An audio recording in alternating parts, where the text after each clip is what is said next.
everyone! I hope everyone is having a good morning. Welcome on in. Let me just make sure all my audio levels are right. I think the Animal Crossing game maybe put a little bit too high. There we go. I think that's a bit better because I don't want to be screaming too much today because to be honest, my voice is still recovering a little bit from yesterday. Alright. Welcome on in, Sleeves. I hope you're doing well. And Shifty, thank you for the horn. Shifty, are you sure you want to be here today? It might be kind of big spoilers. I mean, if you don't mind spoilers, I guess they'll be being posted to your channel anyway, but yeah, just saying, it may be potential spoilers, but only really for you. Oh dear, I forgot. I mean, I don't mind if you don't mind, but you know, just in case you don't want to see it ahead of time, maybe I'll like that, yeah. Oh dear. You don't have to. It's up to you. It depends whether you want it to be a surprise or no. I do actually have a second surprise though, which I'm going to do my very best to keep a secret until your birthday. But we'll see. We'll see. I am notoriously terrible with this sort of thing. And I very much want to share it right now, but I can't because it's not your birthday yet. Oh dear. Oh dear. Honestly, so relatable. Yeah, when it comes to like nice surprises, you want to like to say it straight away, but how long is it? How long do I have to wait? It's like 3 weeks, right? Wait, I need to get my calendar up because I can't count by just numbers. I need a visual representative. All right, it's like around 1, 2. Oh my god, it's more than 3 weeks. Oh no, it's like 4 weeks. Oh god. Okay. Okay. Can I keep it a secret for 4 weeks? We'll see. Anytime I do any kind of surprise, I'm like trying to hold back the secret, just like... Well, in my defense, I thought that this secret, I just assumed would take a lot longer. So I was like, oh, it's gonna be fine because I'll like probably get it like... It'll be done a week before, and then I only have to keep it a secret for a week. However, how the turntables, I now have to keep it a secret for 4 weeks. We'll see. I will say with the piece of art that I'm making today, as soon as it's done, I'll add it in. So that one, I don't mind too much. I will be posting that pretty soon. I think it will take a couple days, but yeah, the plan is as soon as that's done, I'll just post that straight away. It's just the other one that I have to keep a secret. Oh dear, oh that's way too hot. No. I picked that up, that's too hot. That's gonna burn my mouth hot. Fair enough, yee. Oh dear. Well, speaking of secrets, we've also got a pretty big announcement tomorrow. It's very close. I know a lot of people have already messaged me asking if that's what it is. And I will not confirm nor deny what it is. Even though if you look, you can see. But I will not confirm nor deny what it is, but we do have a pretty big announcement tomorrow. I will say, I'm going to probably have to mention this a couple times during the stream. There is a fair amount of chance today that I am going to have to nip out of stream to potentially take some phone calls and then nip back in again, because we're in a bit of a situation right now. I put it in the Discord yesterday. I was like, hey, you know, I can't stream today because our car's not working and we need to get it sorted out, right? And when I say that it snowballed so fast from me, I literally just asking for a key to where we are now, it is quite dramatic, and obviously that is very much an ongoing issue now. And yay. Oh, great. I was on the phone for like 7 hours yesterday. My voice is absolutely shot. Like, I literally feel it. I talk every day on stream, but it's not normally that kind of talking where you're having to like be very formal and it's all evidence and it's all this. My god. But yeah, I guess long story short, I'm not going to go into too much detail because the police are involved and we've had to take it further, but yeah, there is some stuff going on, which is completely not our fault, that we have just been wrapped up into, and now I'm right on announcement week. It would be like that. It's always like that. It's only when you're busy that something like that would happen. Oh my god, is that Rambo bringing cake? Welcome on in, Rambo. I hope you're doing well. Welcome. Hell yeah. Hello, is this the Rambo on the phone? It is I, Rambo. Wait, is that I don't know if that's a reference to the heckin' planet of the base, because they say that in the song. But like, well, not Rambo specifically, although oh dear. Yes, it's true. Yes, it's true. Yes, it's true. Yes, it's true. Yeah. Same brainwave. Yes, it's true. Yes, it's true. Oh dear. Oh, I love that. It's so good. It's like perfect. When my parents next see my parents, I'm gonna show them it because I think they'll find it really funny. It's so good. 10 out of 10 Europop vibes from the 90s. I love it. I've had bass on my mind recently. Honestly, fair. You know, we all have moments of having lots of bass on the mind. Oh dear. But yeah, for us, big announcement tomorrow, and then we got Shifty's birthday back. Wait, what's the order of events? How many of them have I announced? Sorry, I'm lost. We have so much going on right now. Okay.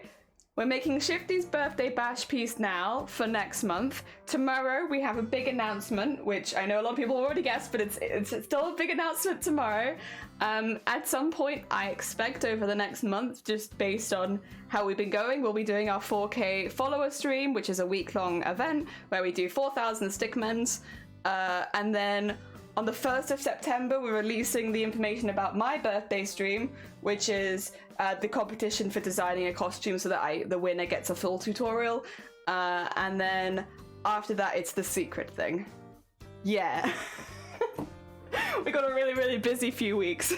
But it's all good stuff. It's all stuff I'm excited about. Again, I have got my phone very close to me, and I do also have my emails open on this. So if there is anything that I do need to quickly jump and do, I'll just pop you guys on some words on stream for 15 minutes just to make sure that I'm keeping up to, on my end with paperwork. But yes, all good. Secrets. We still have secrets. There's still secrets. There's so many secrets. Secrets constantly, but all good secrets. Like, all things I'm excited to talk to you about. Yes. Oh, dear. Excuse me. Studio, good morning. I hope you're doing well. Jenna getting a call from the coppers. I don't think that I will be getting a call from the coppers because we have somebody who's kind of going between us. So I don't think I'll get a call directly from the coppers. I think I would get a call from the person who is like the in-between person. I don't know what they're called. It's all gone very quickly, but I don't think we're speaking directly to the police. I doubt we'll have to unless it goes even further. And even then, I still don't think it would be to the police. I think it would be to like a local court kind of thing. But we're hoping it doesn't get to that point because we also don't. I'll do it, but I don't want to. Hick, welcome on in, Vile. I hope you're doing well. Welcome. Nice. Yeah, we got something in betweeny people. Yes, a secret, a vile secret. No, good secret. And I don't think. Well, one of the secrets, kind of. I know Vile. Does Vile know? What is it? I have to get. I need to make a list of all of the secrets that I have so I can remember who knows what secret. That being said, this is your last warning, Shifty, if you don't want to see today's art, because I am going to show the sketch. It is time. I want to show people what we're making today, because we're going to not be doing this because I have every distraction under the sun. So we're going to be doing an embroidery surprise. I know I mentioned that I wanted to do more embroideries, but I did want to do more embroideries, and I decided I was going to do reverse Shifty. So here is reverse Shifty, looking kind of evil, looking kind of menacing. And we're going to do like a lot of big heavy stitch work for the patterns, kind of similar to how I did Lala's piece but with Shifty's character, just because I think it will fit the evil vibes. It's a very good clip of reverse Shifty. I mean, I'm biased, I made the clip, but it's a very good clip. I like it very much. Oh dear, so that's what we're going to be doing today. It's going to eventually be in a 5-inch hoop, so I'm starting in a 6-inch to move back to a 5-inch so that it fills the space well, because I want it to be a little bit more claustrophobic. I don't want it to be too much like a... Because as it is, it's very... If I switch to top down so you can see a bit better.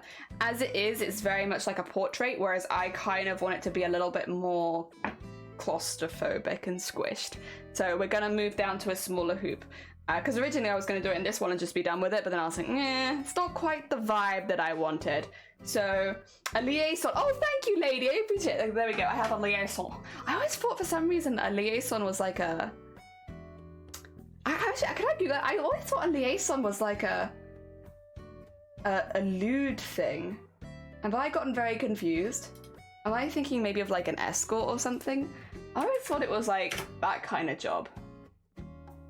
Oh, a binding or thickening agent in source. No, not quite. A communication or cooperation with facilities, a close working relationship with people or organizations. That sounds right. That sounds right. A liaison. I always thought that was like a... I don't know. Why did I think it was that? Is there like a similar word that I'm getting confused with? Maybe. I thought that was something else. But no, it seems like it's that, not whatever I thought it was. Reverse Shifty is my kind of guy. Yeah, they're an evil bean. I give him the evil eyebrows, so the eyebrows are all over the place. And I'm using lots of straight lines. Basically, I am going to continue doing embroideries over this next year. This was a good opportunity to do our first one. They're not going to be, though, like Chroma Core when we were trying to finish them within a day. I would like to spend a little bit longer on them, because my goal for Chroma Core next year is to kind of have... I guess, how to put it, there is an art style I enjoy within embroidery. I would like to get that a bit better. I would like to grow that specific art style within embroidery. It is a little bit more horror based. I want to do more like harsh straight lines and overlapping patterns. I really enjoyed that. So I think what I'm going to be doing is trying to get better at the art style that I enjoy the most, so that when we come to... what do you call it? When we come to Chroma Core next year, I have a very specific style that I'm portraying, rather than just kind of like all embroidery, which is kind of what I did this year. I did like a little bit of everything, which is good when you're trying to find a style that you enjoy, is just practicing around and doing a few different things.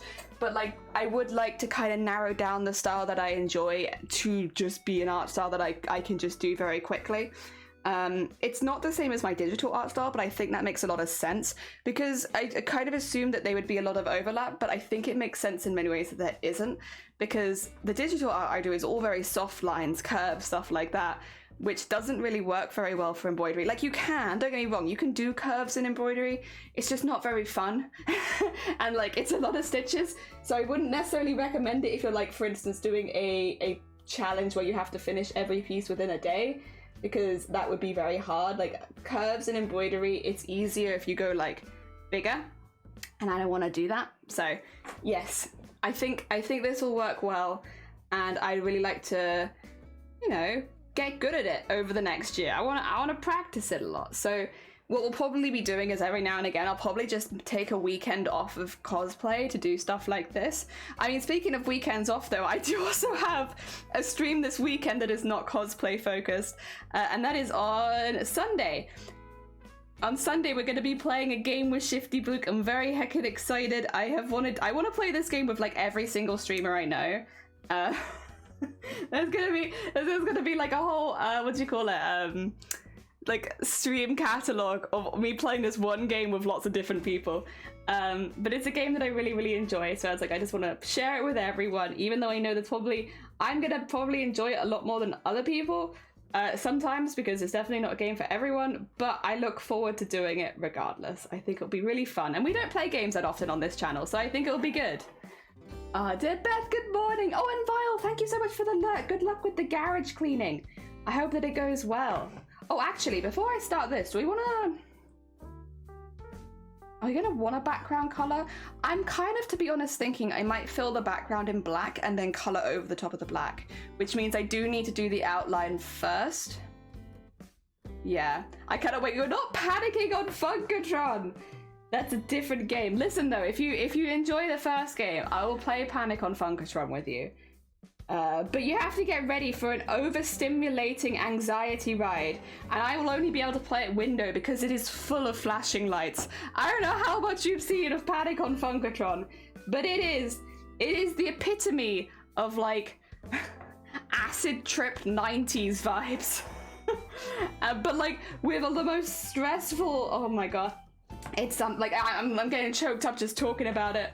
The levels of stress, you could like power a city with the levels of like stress and anxiety that Panic on Funkatron causes its audience.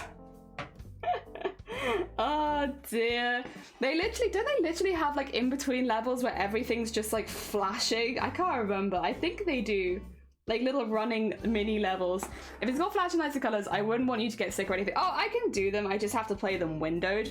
The reason that I'm sometimes a bit funny about it is because I like horror games, and I feel like the experience of playing a horror game is kind of minimized if you minimize the window you play it in. Most games, it's not a problem. Like, I'll just play it in a small window and it doesn't affect my gaming experience.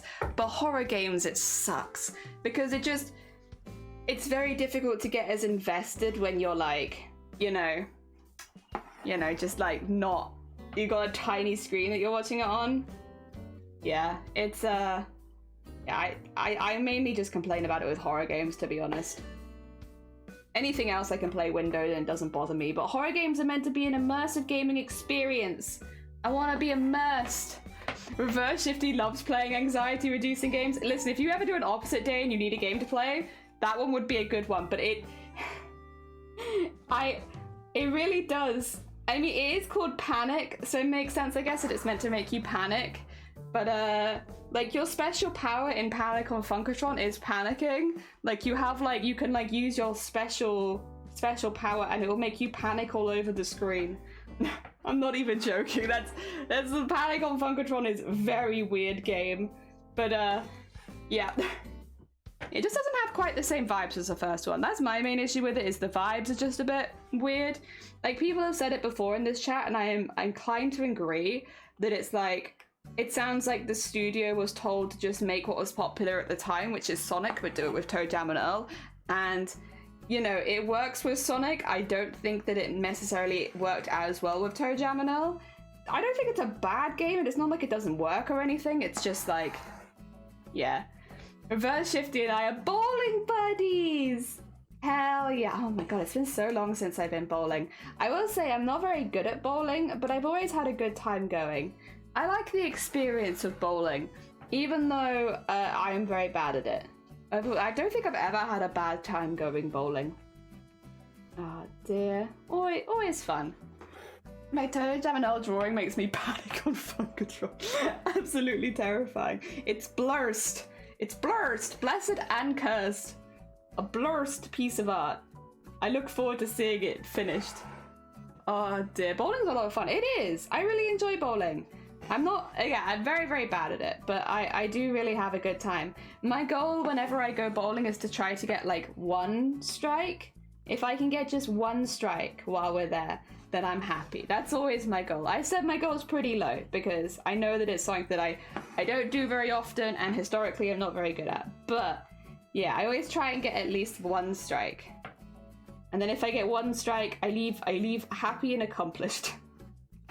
Oh dear. I like that a lot of, I don't know if this is the same elsewhere, but here, at least where I grew up as well, like the bowling alley is attached to like a really big games arcade. So like when you're finished bowling, you can go to like the penny arcade and do all of those, and like you've got all like the claw machines and some of the racing games and all that kind of stuff.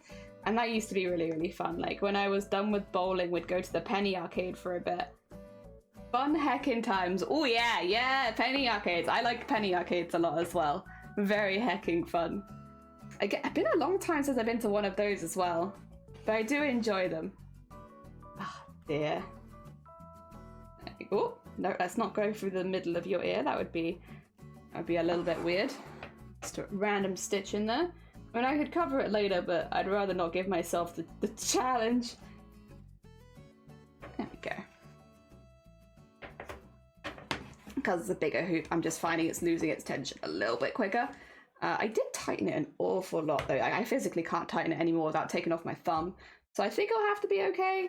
I would probably ideally like it just a teeny tiny bit tighter, but we'll live. We are on the side as well where like that is, which is always a little bit looser for me at least. Go.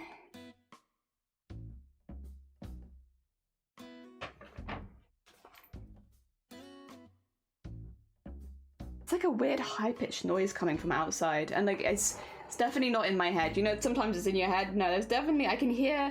I think it's a big vehicle struggling. I can hear a vehicle struggling outside. Oh no! Somebody help him! He's struggling. He's squeaking really high. There used to be a bowling alley that had an arcade, soft play, laser tag, dodgems, a bar, and a child me would have been overwhelmed in the best possible way. Those are like most of my favorite things. I love soft play areas. I love, of course, penny arcades. I love them. I was probably a bit young for the bar, but I would like that as an adult, you know. Laser tag, I've never played laser tag, and I don't think that I can play it now, right? Because I never played it as a kid, and now as an adult, yeah, I don't know if I can play laser tag. I played paintball though, and I enjoyed that an awful lot. Dear, I would definitely go paint. It's just really expensive. That's the drawback of ones like that. Like, because it's not super expensive to, I guess, sign up for a session of paintball, but like buying all of the bullets is very expensive. I would definitely do it again, but I think I don't think I could do it as like a consistent hobby kind of thing. It's just too expensive. It is fun. Oh dear. I had so many birthdays there.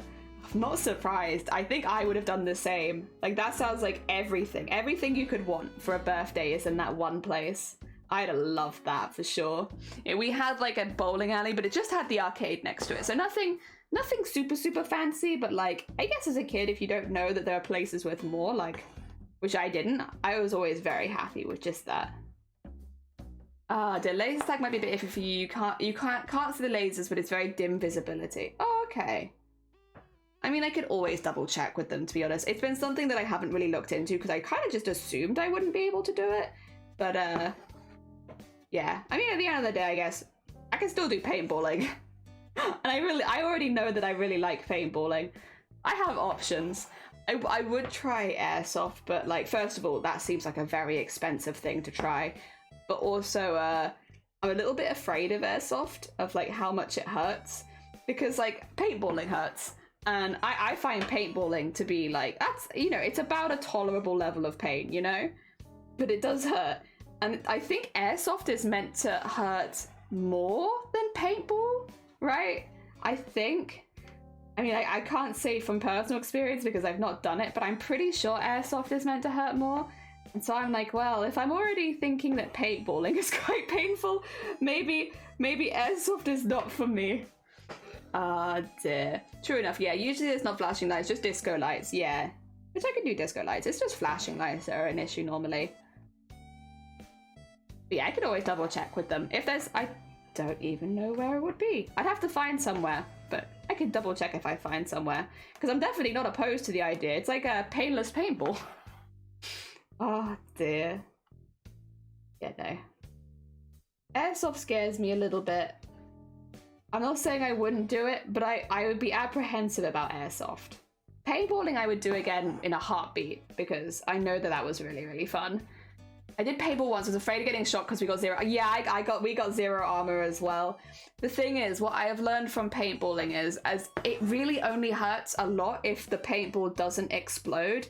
Like, if the paint explodes, it's a shock, but it's like nowhere near as painful. So like, a lot of the time, it's only really, really painful when people are like super close to you, because that's when the paint doesn't explode. And you're not actually meant to be firing that close to people anyway. So like, most of the times where it's been the most painful, it's someone doing like an illegal shot technically. Because whenever it's been legal, whenever they're actually a fair distance away, the paint explodes. And then it's like, it doesn't hurt nearly as much. But when you get shot, like, I'm not saying point blank, but like within, I can't remember what the meter range was, but whatever the range was, when you're shot within that, they tend not to explode. Which means technically you're still in the round, because, you know, you've not been covered in paint. But it hurts. Yeah, I got shot. I got shot in the, to be fair, I did get shot in the visors a couple times, which is, I've been shot there a few times actually, yeah, which is very much not allowed. I'm trying to think where the worst part I've been shot in. I got a really bad one on my thigh, but I don't think it hurt that much in the moment. I think it more hurt afterwards. Oh, I did get shot like just underneath my ribs. That really hurt. I remember that bruising as well, and it's like right just underneath the rib. Oh, bleh. That one, bleh. That was a horrible one. I remember that one really, like, I don't even remember checking to see if it like exploded or not. I was just like, I'm taking myself out for that one. That would hurt. Oh dear. I might have got unlucky then. Yeah, maybe. Because yeah, I don't think they normally give you any, except for face covering, like helmets. You should get a helmet. If they didn't give you a helmet, that's a big problem. But like, other than helmets, you normally don't really get any armor for paintballing. It's just, yeah. the helmet. And then I think for us, they told us to wear like good shoes, but it wasn't supplied by them. Like just wear good shoes because you'll be running around a lot, which makes sense. Yes. And then you get like a poncho that you wear over the entirety of your body. And then that's where the paint goes. Oh dear. I didn't want to go, but it was a friend's birthday. Fair. I enjoy that kind of thing. I will say the first time I went paintballing was when I was also heavy into my Call of Duty phase though, which probably helped because I was just like, hell yeah. And we went with like all the people that I played COD with. So we were like a full squad of COD players. So it was really fun because we'd obviously had that kind of communication in game before, but we'd all just gone to play paintball together, and we had a really good time.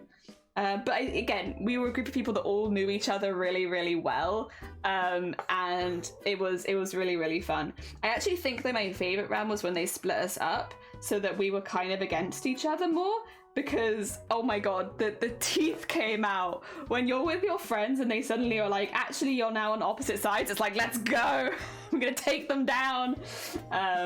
So that was very, very fun. Oh dear. I just don't handle pain well. Same, to be fair. I'm a lot better with that sort of pain than I am with a lot of others. But like, if I get a stomach ache, if I drink too much milk and I get a stomach ache, I'm out. Sorry guys. So I guess that's me done. Stomach hurty, had too much milk, need to go lie down with like, I don't know, some streams to watch or something while I feel sorry for myself in my little bedroom pity party because I had too much milk. I guess it's like everyone's different. Handles some pains better than others, but like whenever I get a stomach ache, I'm just like, nope. No. Actually, I'm done for the day. My stomach hurt. I drank milk. Oh dear. And obviously migraines, I'm like out. Everyone assumes, I think, with stuff like that you'll get used to it, and I am here. You do not get used to it. It sucks every single time. So I've never gotten better at handling the actual pain side of things. I just have more stuff around the house that helps. Oh dear. And then what else am I not very good at handling? Oh, I mean, if I eat hot food, my nose runs. And I don't mean like spicy food. I mean just food that is hot. Like, whenever I eat like a roast dinner, my nose runs as if it's spicy. Oh dear. I don't know if that comes under handling pain. Like, if like spicy food comes under handling pain, but like physically, I handle it very, very poorly. Mentally, I handle it well. I like spicy food. I grew up eating spicy food. My family makes a lot of it. And so I've had it for a long time. But yeah, my nose runs at anything. Like, I literally just need to have food that's like above room temperature and my nose will start running because the food is hot. Oh dear. I always thought that'd be something to grow out of or something. Like, oh, if I had more food that was hot, then it would like, or if I ate spicier food, that like maybe I wouldn't have my nose running when I ate hot food anymore. Once again, I can report back that never worked. I still have my nose running. If I eat like a hot pot, my nose runs, and it's not spicy. I eat stew and my nose runs. Like, ugh. And I was like, oh my god, is the pepper too much for you? It's like, no. Just can't handle eating hot food. I don't know what it's about. I don't know why hot food makes my nose run. Spicy food also makes my nose run, but about the same amount, honestly, as hot food does, which is still quite a lot. I can handle getting sawn in half really well. Nice. Have you ever been sawn in half? Like, have you ever been one of those people that, you know, like at magician shows where they're like, we need a volunteer from the audience. Have you ever been that volunteer? I always wanted to be, but I never got picked. But I wanted to be the volunteer. I want to be the person getting sawn in half. Oh, so Bumble, welcome on in. I hope you're doing well. We're actually doing an embroidery of Shifty. This is Shifty's OC for their birthday bash in a few weeks' time. I wish. Me too. I also wish. I want to be like in the magician show, you know? What do I have to do to get up on stage and get sawed in half? Oh dear. I've been on like you know when you go on like children's holidays and they get like the kids on stage and stuff and do dances. I've done that. My parents apparently used to despair of me because every single time they'd ask for a kid from the audience, I'd put my hand up, and because I was like a toddler, it meant they had to go with me every single time and do dances they didn't know. I get told that story a lot of like, you were a nightmare because you had no consciousness or anything like that. So every time they were like, we need a child from the audience, you'd immediately put your hand up, and then we'd have to come with you. Okay. Oh dear. Honestly, sounds like me. I don't doubt it. That sounds like something that I would do. If I ever do Just a Magic, hell yeah, thank you. Yeah, have I ever been to, I don't know if I've ever been to a magic show, you know. I would like to though, to be fair.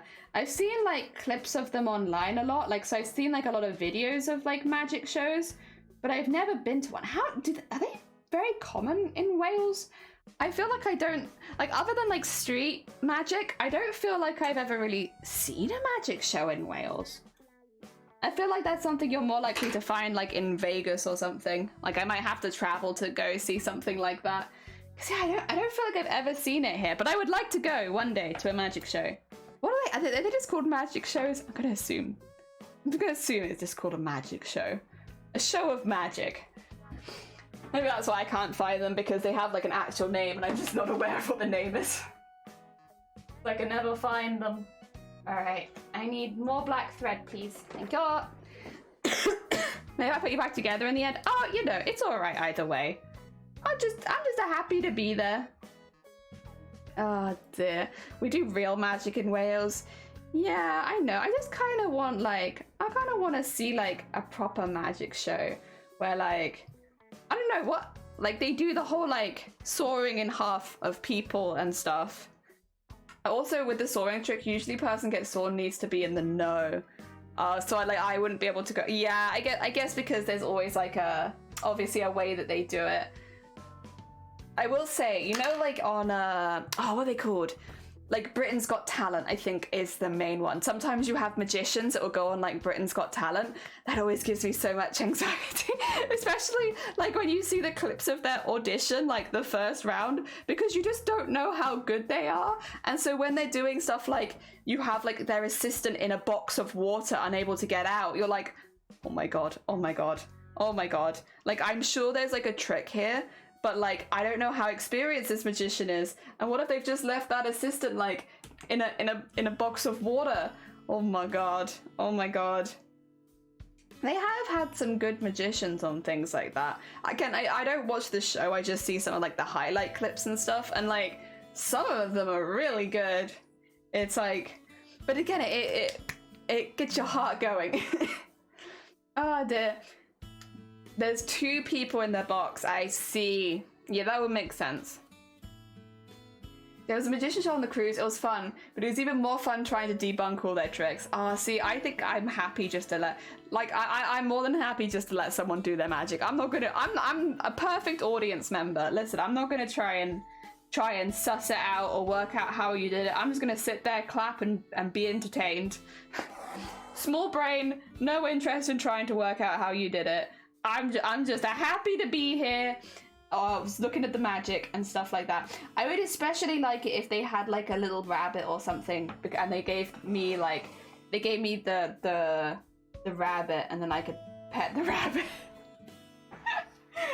I would like to be invited on stage with a magic trick with a rabbit, please, so that I can witness the magic but also pet the rabbit. Yes, that sounds ideal. If that could happen in the future, that'd be great. Oh dear.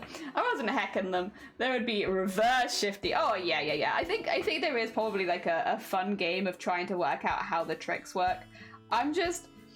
I don't know. I like zone my brain out for shows like that. So I just sit back and I'm like, yeah.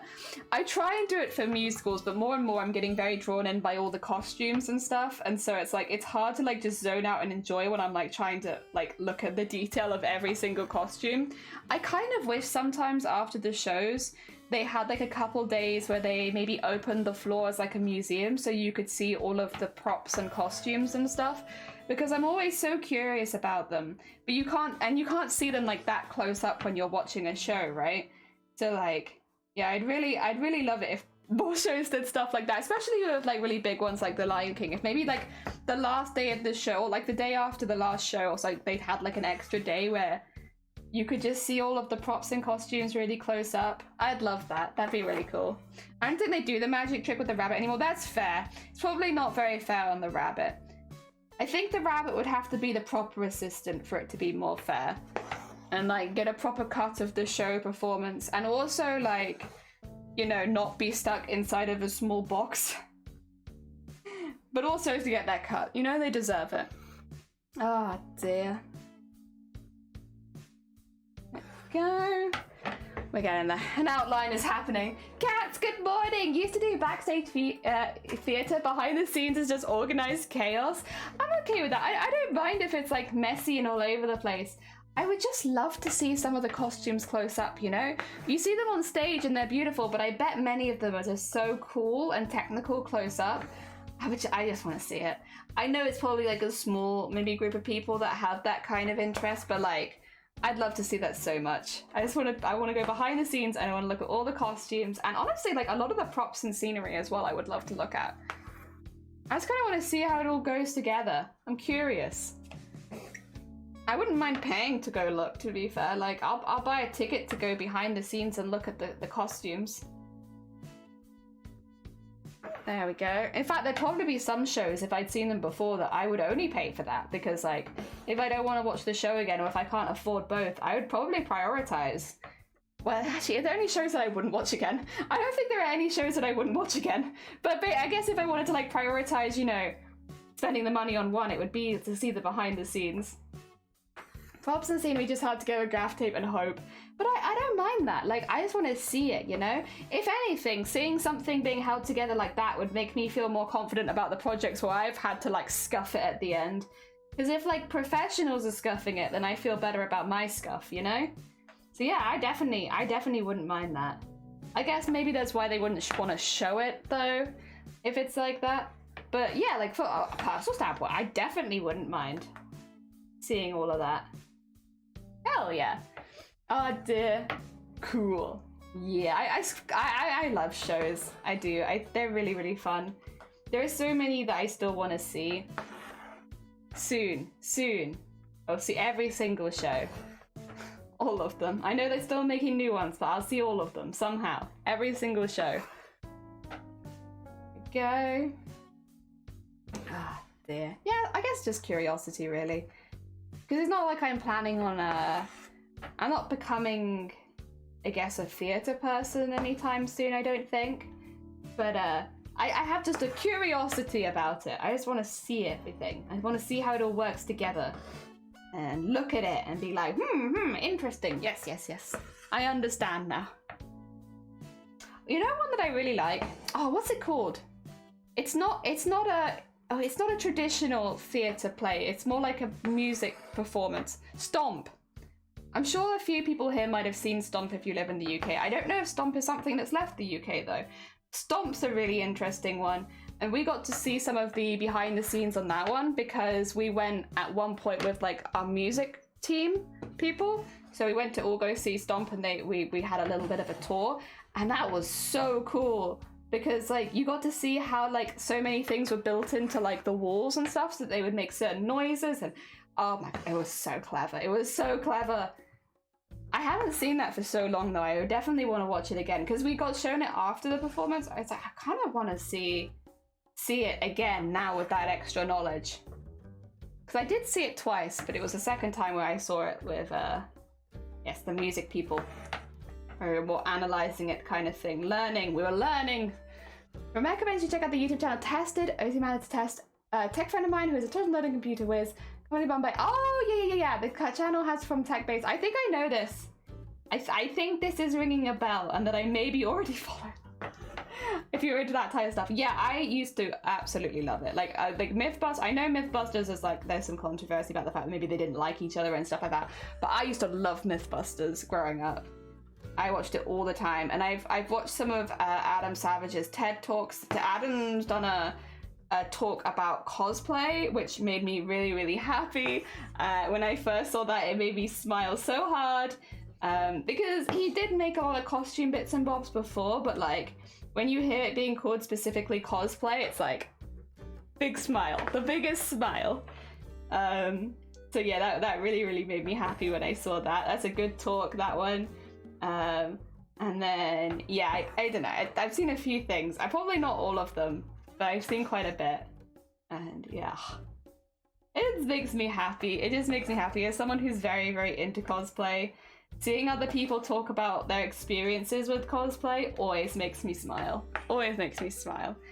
Because I guess you can have good and bad. I guess I say good experiences with cosplay, because you can have bad experiences too. I don't want anyone to have a bad experience with cosplay, but it does happen. But yeah, hearing people's good experiences with cosplay always make me smile so hard. Oh dear. There we go.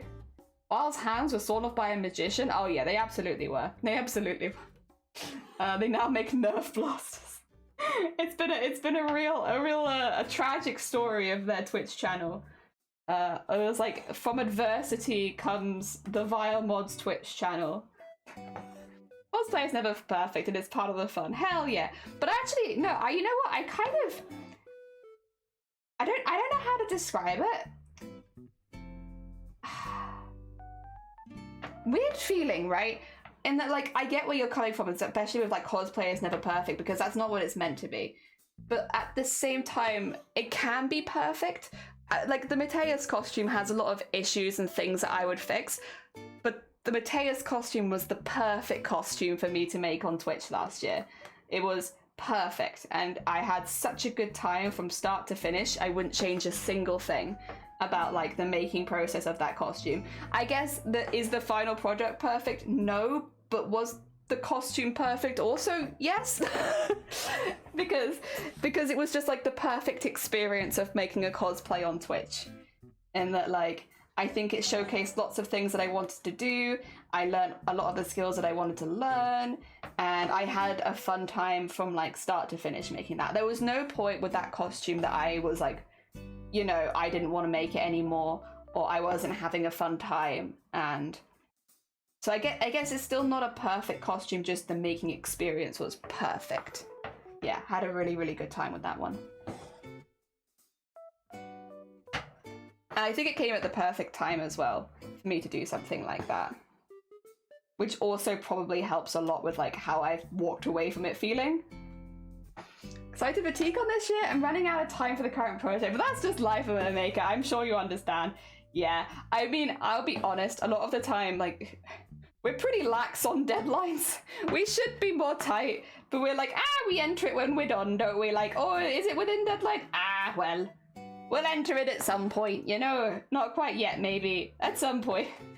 I'm pretty lax, but I've had plenty of jobs where you have more deadlines. But I guess because this is, for me, such a pure hobby, well, maybe not, the embroidery is, I guess, a part of the costume, but this is very much like streaming and making is very much a hobby for me. I don't tend to put so many deadlines on myself, because I want it to remain being something fun to come back to at the end or beginning of the day for me more. But yeah. But that's very much a conscious decision, you know? I don't want to put deadlines on myself because this is, you know, something that I want it to continue being just a fun thing that I do. I have deadlines on other aspects of my life, but not so much this one. Oh dear. I'm too lax. Honestly, also relatable. There are many times where I've looked at the way that I approach crafts and I'm like, maybe I'm a bit too lax sometimes. Oh dear. I started months ago, but I'm a perfectionist.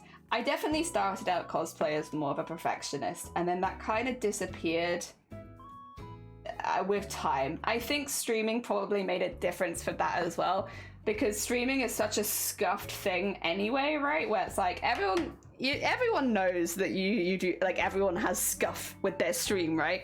And it's just a part of streaming, and I think with craft streams as well, it's no different.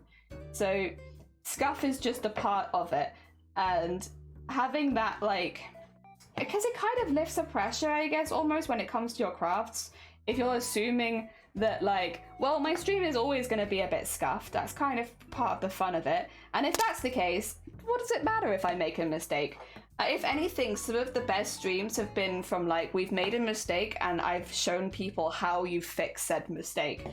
And it's been, like, a good opportunity to show people, like, oh, this is how you undo this. This is how you fix this if you make this mistake, because we all make them.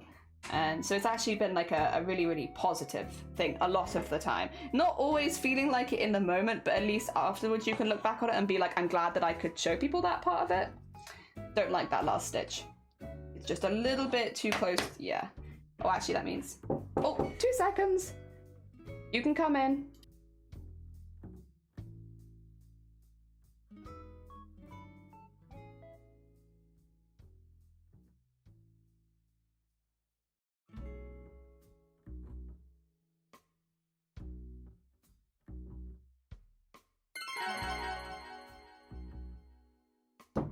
Okay. I'm so sorry. I'm gonna have to put you on some words on stream. Oh my god! Dan! Welcome on in! I hope you're doing well. Thank you so much for the heckin' raid! I am really sorry. We've just had another phone call where we're chatting about police stuff, so I'm just gonna have to quickly dip out for 15 minutes just to double check one of the forms we're sending off. I'm so sorry. The timing! What I'm gonna do though is you are just in time for some words on stream where I could set that up for you. I'm so sorry. I would normally try and stick around a little bit, but I told you the situation yesterday, so I think you'll be all right with it.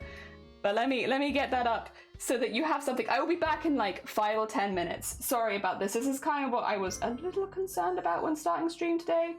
I thought that this might happen, because yeah, it's been that kind of couple days. All right, I don't know how big this is going to be. Oh, now I do. let me just expand it to the whole screen and then put it in front of my face so that you can see it and stuff. Why is it so tiny? There you go, you've got it there. Hope everything's going well. Thank you. And thank you for the raid. If you've never played words on stream before, if you see a word you can type it in and it will fill it in, and our goal is 24. We got 24 levels to get through. All right, I'll be back in like 5. Good luck.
That's a lot of damage!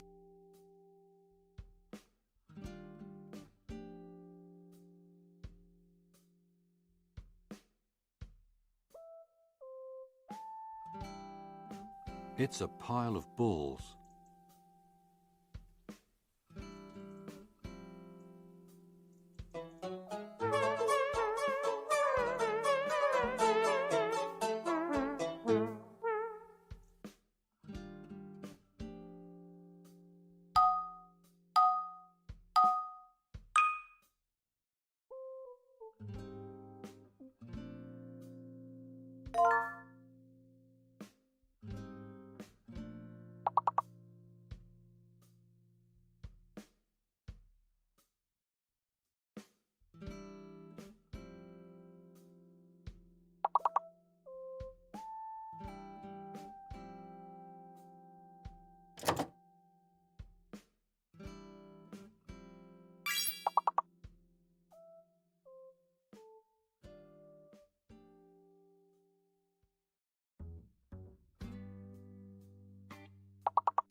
back. I'm so sorry for dipping for that long.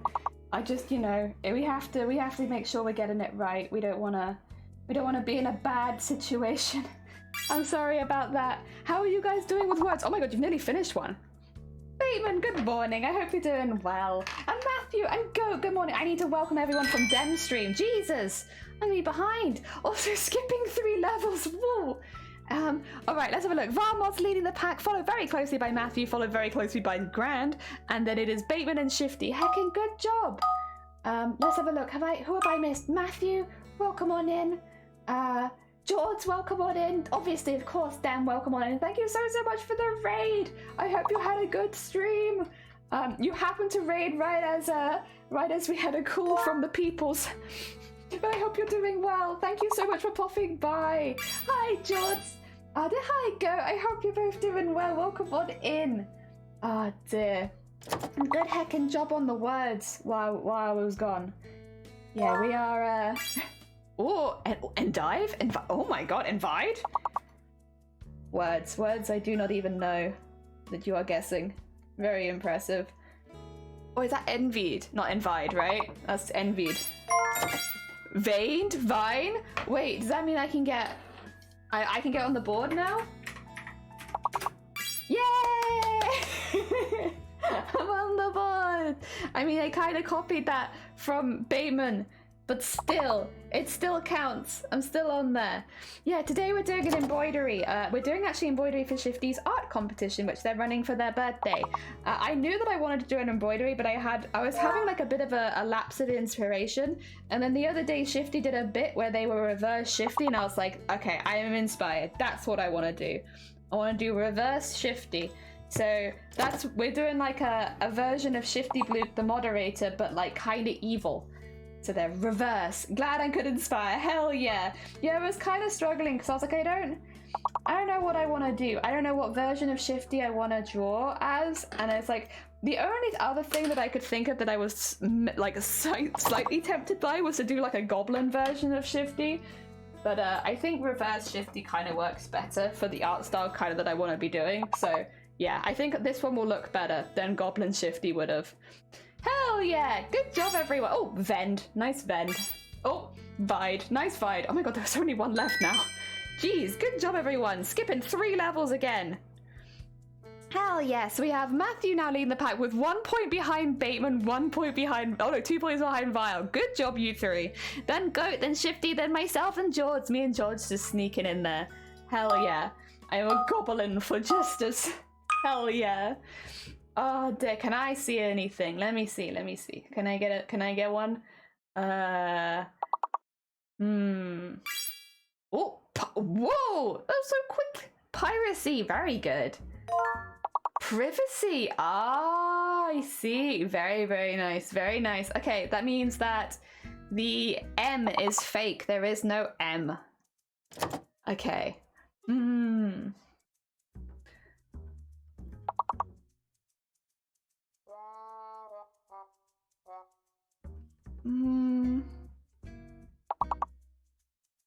Is this a word? Pricey? Yay, very pricey. I don't. There's no E. That's why. I was gonna say, like, I don't think. Like, there's definitely a word, but I think it's the E. Yeah, those dratted E's not appearing when you need them. Oh dear. Vicar, nice Vicar.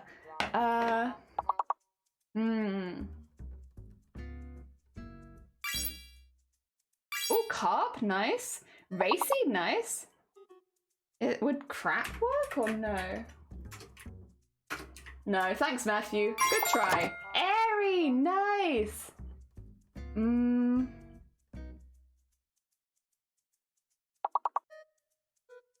I don't know if that's a word. Nope, no yarp. I tried yarp. Priv. Oh dear. Pacey.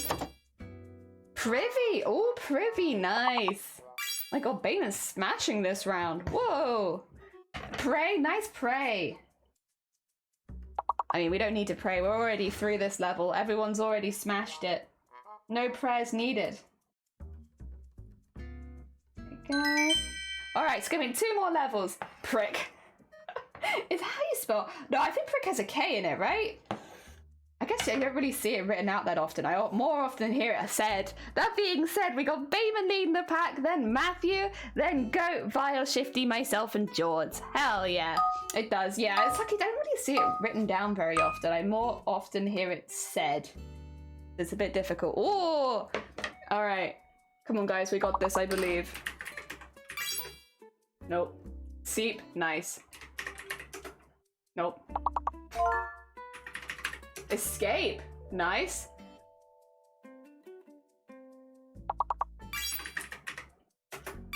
Okay, we're in the board. We're in the board. Oh my god. I just wanna get one. Good caps, good seep, and good escape. Very nice. See, I tried Seer as well. I'm wondering if maybe R is the fake, because I gave that a go and I thought that's how you spelt it. Escape. Nice, escape. Crepe. The P's? P's? Yeah, it's okay, so it's R is fake. I wondered, because I was like, I'm sure some of these are words. Is this a word? Yeah, it is. Hell yeah. Oh dear. Oh, space. Nice space. Peas. Nice.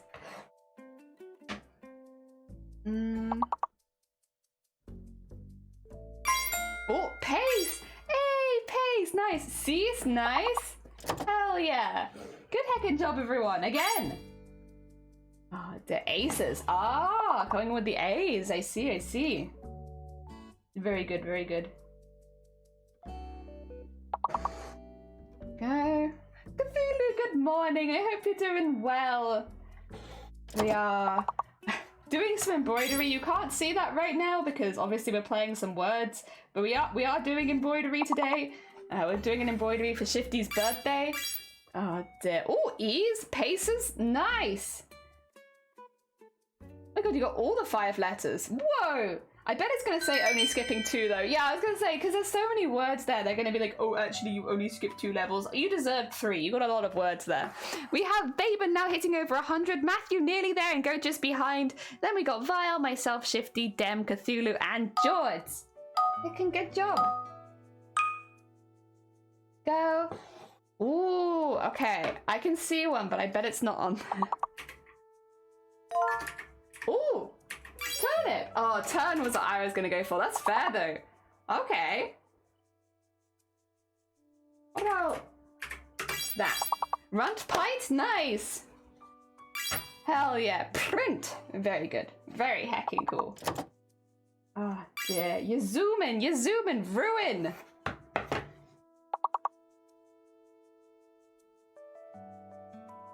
Oh.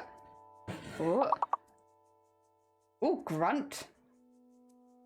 Oh, it's the R. I was going to say, like, why no grunt? No R. Oh, what about... I don't know if this is how you spell it is the only thing. No, it's not. Okay.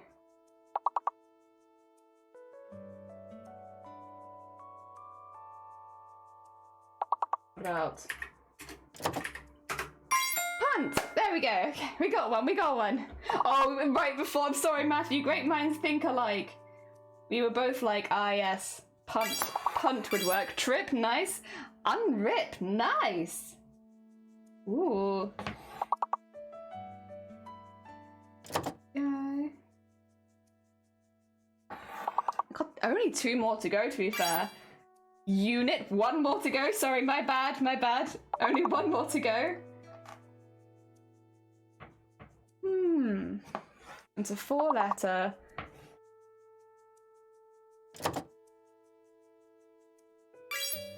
Input! Oh my god! Who got that? Was that Goat? Good heckin' job. Well done. Alright. We still have Bateman leading. We've got 1, 2, 2 and 1, 1, 1. Very nice. Bateman, then Goat, then Matthew, Vile, myself, Shifty, then Cthulhu, Dem, and George. Heckin' good job. That was nice. 100%. Very good. At level 15, no less. That's quite impressive. It does get pretty hard at these levels to be 100%ing things. All right, let me start you with your next one. There you go. Sorry. I'm stalling. Ooh, okay. I'm on there. I'm on the board, and I got the highest one. Ah, Sensible's a good guess. Good guess, File. Ooh, no blue. Okay. That means you is fake. If there's no blue, then you is fake. Which narrows that down very, very quickly. Good heckin' job. Okay. Oh, I see one. Yeah, I'll. There we go. Working on the you being fake does make it a bit easier. Silo. Ooh, that would have been a good one.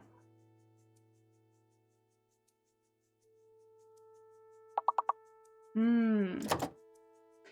don't know how you spell it. Does anyone know how to spell spiel? Or is that with a P? That might be with a P, right? Like, I'm sick of your spiel. That's with a P, damn it. Oh dear.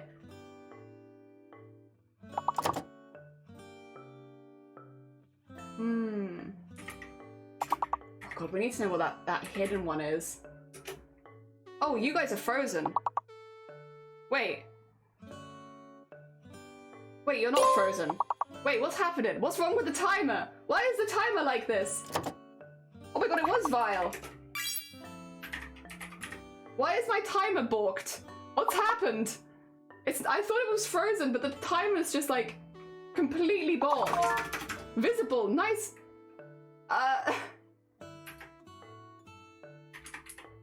I don't know, sorry about that. I don't know what's happened. I was like trying to click it frantically. The timer was balked. That being said, good job everyone, GG's. You know what, we can't really, since the game was balked there, that means it wasn't your fault. That was the game's fault for being balked.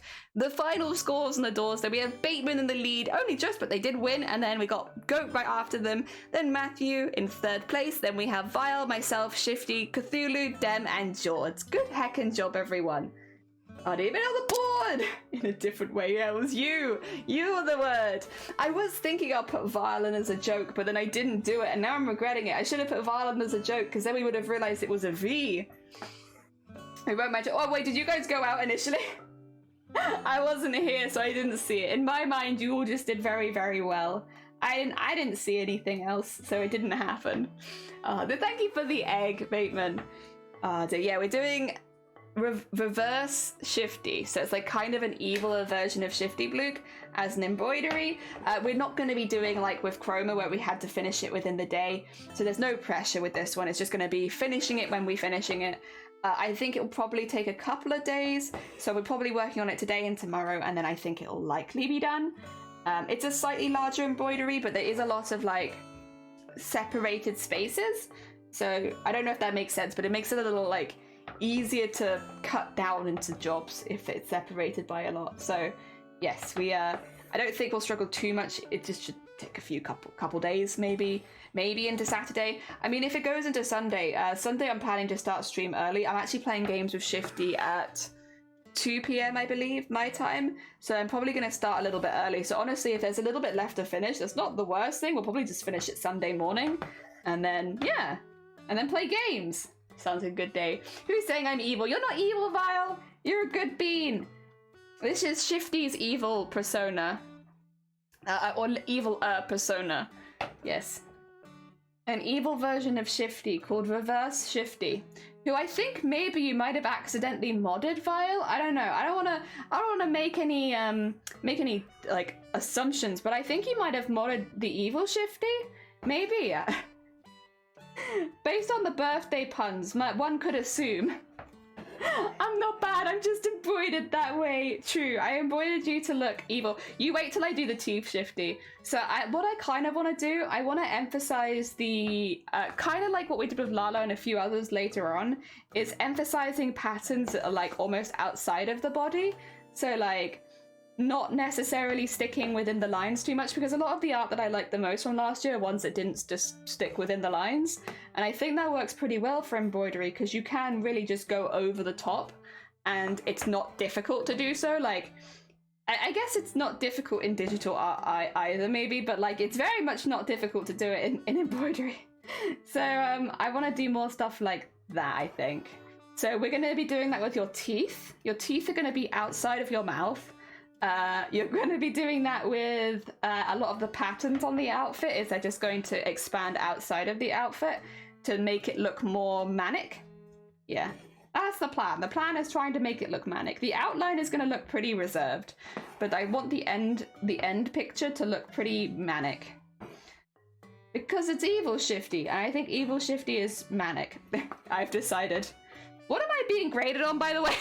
I have not checked at all the grading criteria. What am I being graded on here? Let me double check. I should probably try and fit it into the categories a little bit. Entries have to be made by me. Tick. I did that. The entry is made by me. Oh, okay. Once the entries is, I'll be judging them on creativity, quality, and shiftiness.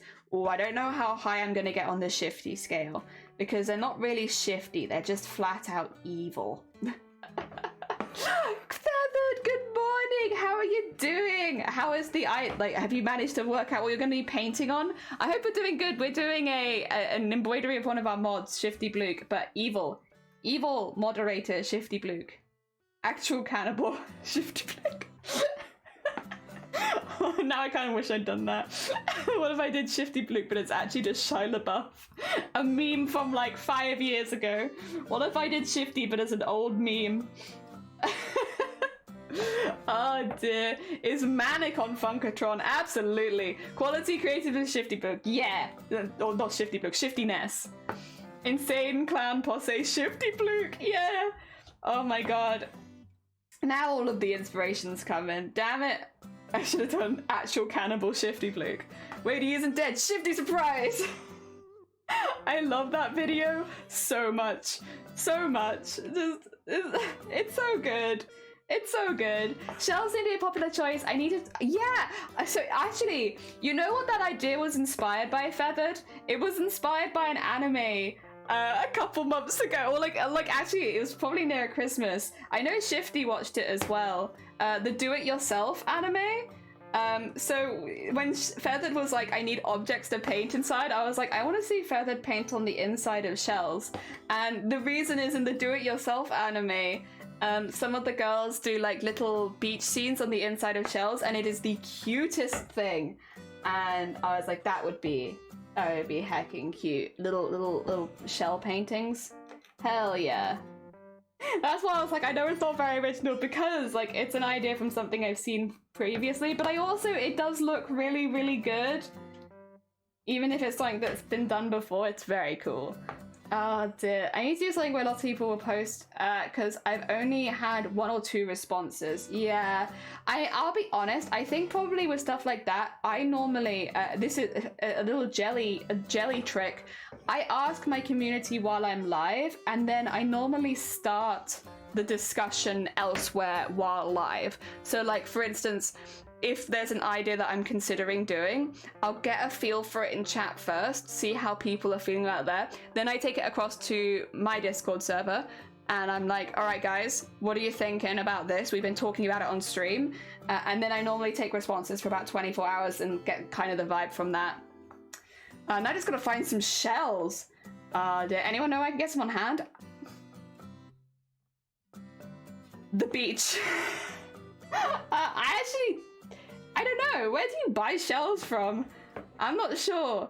We had them in our gravel. So like the gravel mix outside of our house had shells in it. So if I wanted a shell, I would just pick one out of the gravel.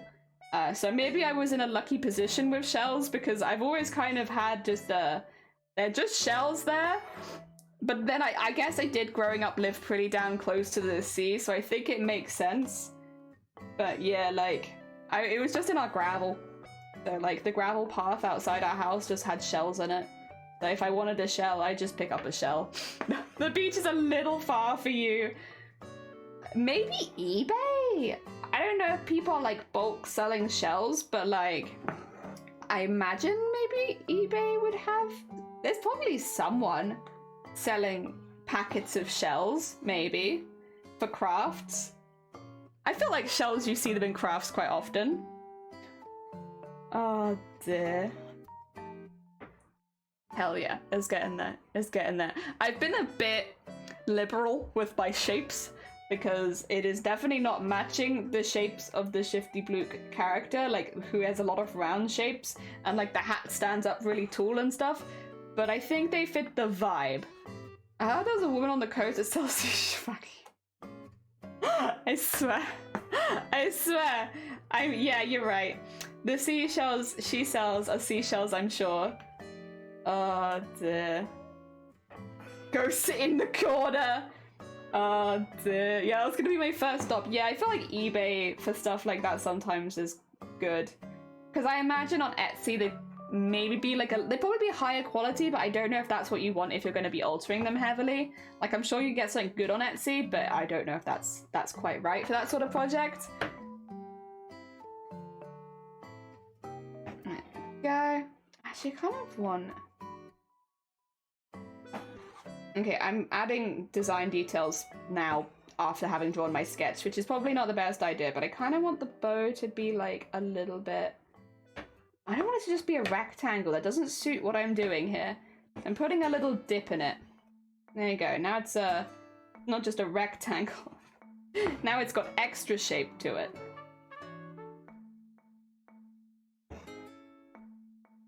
Do I like it more? I do. It's not accurate, but I like it. There's a vibe here. And the pure rectangle, that's not the vibe. We don't like that. No pure rectangles, not in my embroidery. Only wobbly shapes. There we go. Yeah, wobbly. Oh wait, places that sell potpourri. I always want to say potpourri. It's not potpourri, it's potpourri. But I want to say potpourri. Oh dear. How it's spelled? No, I know what you meant. I just want to call it potpourri. It's not your spelling, it's my wanting to say it in a different way. Oh, you know something that I had a memory of the other day? Okay. I was listening to Mika? Yeah. Grace Kelly by Mika, right? I was having like a little trip down nostalgia lane and I was listening to some Mika while I was doing some stuff. I think I was cleaning or something. And to be fair, they are bops to listen to while cleaning. Very good cleaning bop energy right there. Anyway, I had the memory of being like, I never knew what this song was called growing up. And the reason, like, because I'd hear it on the radio and stuff like that, but I just didn't know what it was called. It never quite clicked what the name of the song was. Yeah, but it's the one that goes, I can be brown, I can be blue, I can be violet sky. That one. I didn't know, because, like, unless, like, the other thing is as well, because they only say it like once, and the bit that stood out to me was that part of the chorus, so I just assumed that the song was called like Violet Sky or I Can Be whatever, right? I didn't know that it was called Grace Kelly, and I wouldn't have had any kind of reference for me to think that it was called that. So I remember when I was little singing along to this song, but because I didn't know that it was Grace Kelly, when it gets to that line, I used to sing I want to be like Pazgetti, as in like pasta spaghetti. I used to like, so when people would tell me what the song was actually called, I was like, what? Why? It doesn't say that in the whole song. I mean, it says Pazgetti. It definitely doesn't say Grace Kelly. Pazgetti? Yeah, like as in pasta and spaghetti, but together in one word. Oh, yeah, I had like the other day listening to that, I had like a full flashback to somebody explaining to me that the Mika song is not in fact called Pazgetti. It's called Grace Kelly. Because I could never find it. The only way I could ever find that song was literally by typing the lyrics in. And so, yeah. I like that song a lot though. Oh god, it was so cool when they did Eurovision. Not as a competitor, as a host. Yeah, they're a very good host. Very good host. Mika was a very strong pick, and I don't get me wrong. I to be fair though, I like them for different reasons. Like the stuff we had for Eurovision this year was very like emotionally driven. Obviously because of the stuff like going on in Ukraine and stuff. It was very emotionally driven. So they were good. But there's something about Mika running around in a rainbow shirt, like with all of these hearts everywhere. I really really like that. I really like that. Grey Kelly. Yeah, Grey Kelly for the spooky Halloween version. Dear. Oh, what's happened here? Is that a knot or is that just a funk? I think that's a funk. We're gonna get rid of it because it'll probably cause problems, but it's only right at the end. Look at a little kink in it. I used to sing it too. I wish I could sing Mika, but Mika has such a ridiculous vocal range. Trying to keep up with it is like, my voice isn't feeling good as it is, let alone to like try and keep up with a song like Grace Kelly. I think you have to have a pretty powerful pair of chords to do that. That's a hard song. Facebook has a huge amount of sales for nothing. Ooh. Oh, not welcome on in. I hope you're doing well. I'm not cursed. I'm a good bean. I'm a good bean sewing machine. Making an embroidery for one of my mod's birthdays, by the way. You know, just in case I needed to emphasize what a good bean. Here I am making art for my moderator for their birthday. Yeah, I'm a good bean. I think the more you have to justify it, probably the lesser you sound like an actual good person. It's a fun song to sing. I wish I could sing it. Can you sing that one, George? I can't do the mixture from the low notes to the high notes. I try to be like Pasquetti Craft. I try to be like Pasquetti. Woo! Thank you so much for the 32 months. I appreciate it. Oh my god, it's been a heckin' long time, George. I try to be like Pasquetti. Oh dear. Hell yeah. Oh no. Got distracted. That's on me. It's alright, it's one stitch, I can survive. Oh dear. I mean, there are probably other lyrics that I got wrong as a kid. Oh, you know, I think a lot of people that misheard this one though. I don't think this is just me. You remember My Chemical Romance, right? Do you remember the song Teenagers? Like, teenagers scared the living heck out of me. They couldn't care less as long as someone will bleed. It's the lyric that goes, "Well, tuck in your clothes, I'll strike her." What's the word? What's the word? What are they saying? Because God does it sound like violin. I'll strike a violin pose. It does. Like, re-listen to it, because I know it's meant to be violent, but when you listen to it, it sounds like he says violin, because there's like an n on the end of it. And like, so that was one of the ones where it's like, we kind of knew that it wasn't violin because it didn't make any sense. And I was old enough at this point to put two and two together and be like, it's probably meant to be violent, right? But God, it sounds like violin. God, does it sound like I'm striking a violin pose for my orchestra lesson, you know? Ah, dear. I know the song but not the lyrics. I still remember the lyrics. My favorite is Fall Out Boy. We going down to and sugar, we're going down swinging a bit of cornflakes. You know, actually, I don't know what the lyrics are. I know that song, and you're not wrong. I don't know the lyrics. Oh, Vile, you heading out. Have some good sleep. Thank you so much for popping by. Hell yeah. Another news I had a cosplay I was working on doing research. I could have got some new skin. Ooh, exciting. Hell yeah. Don't mess with violence. Yeah, they're gonna strike a violin pose. I wish I could like play that bit, but I know that my whole VOD will get produced. So I'm not gonna play it, but if you want to go listen to Teenagers by My Chemical Romance, you can also listen out for the violin pose. Oh my god, it's so good. Don't mess with them. Hell yeah. Oh, thank you for shouting out Shifty. I appreciate it. Heck yeah. They're the person we're making art of today, so if you want to see the OG, you have to pop over there. Also, if you want to see all the entries to the birthday stream, they're doing a birthday stream in like... Well, we calculated this earlier because I have a secret. 4 weeks. I'm not going to keep it for 4 weeks, there's no way. But we have a birthday stream in 4 weeks, and it's for that. Ah, dear, everyone knows the song. Nobody knows the actual lyrics. Yeah, it's like... Sugar, we're going down swinging. I'll be the... I feel it's like cock it and pull it, but that's probably not what it is, isn't it? Oh god, I really don't know. You know, I know the song. I do not. You're right. I really have no idea what the lyrics are. Oh dear. Heck. Shifty is only mildly shifty. I'm not sure that's correct, or someone was being too nice. They're a little bit shifty, just a teeny tiny bit shifty. The shifty that I'm doing though, the art for this is meant to be like the mega shifty, the reverse shifty, the actual evil shifty of lore. So they're meant to look a little bit eviler than their regular version. Yeah. Oh dear. What other songs did I have growing up that I didn't know? Oh, I remember the first time, okay, because when I was really young, they were playing like a lot of Eminem on the radio, but obviously it'd be very heavily censored, a lot of it, because you couldn't say a lot of like what was in the popular songs on the radio.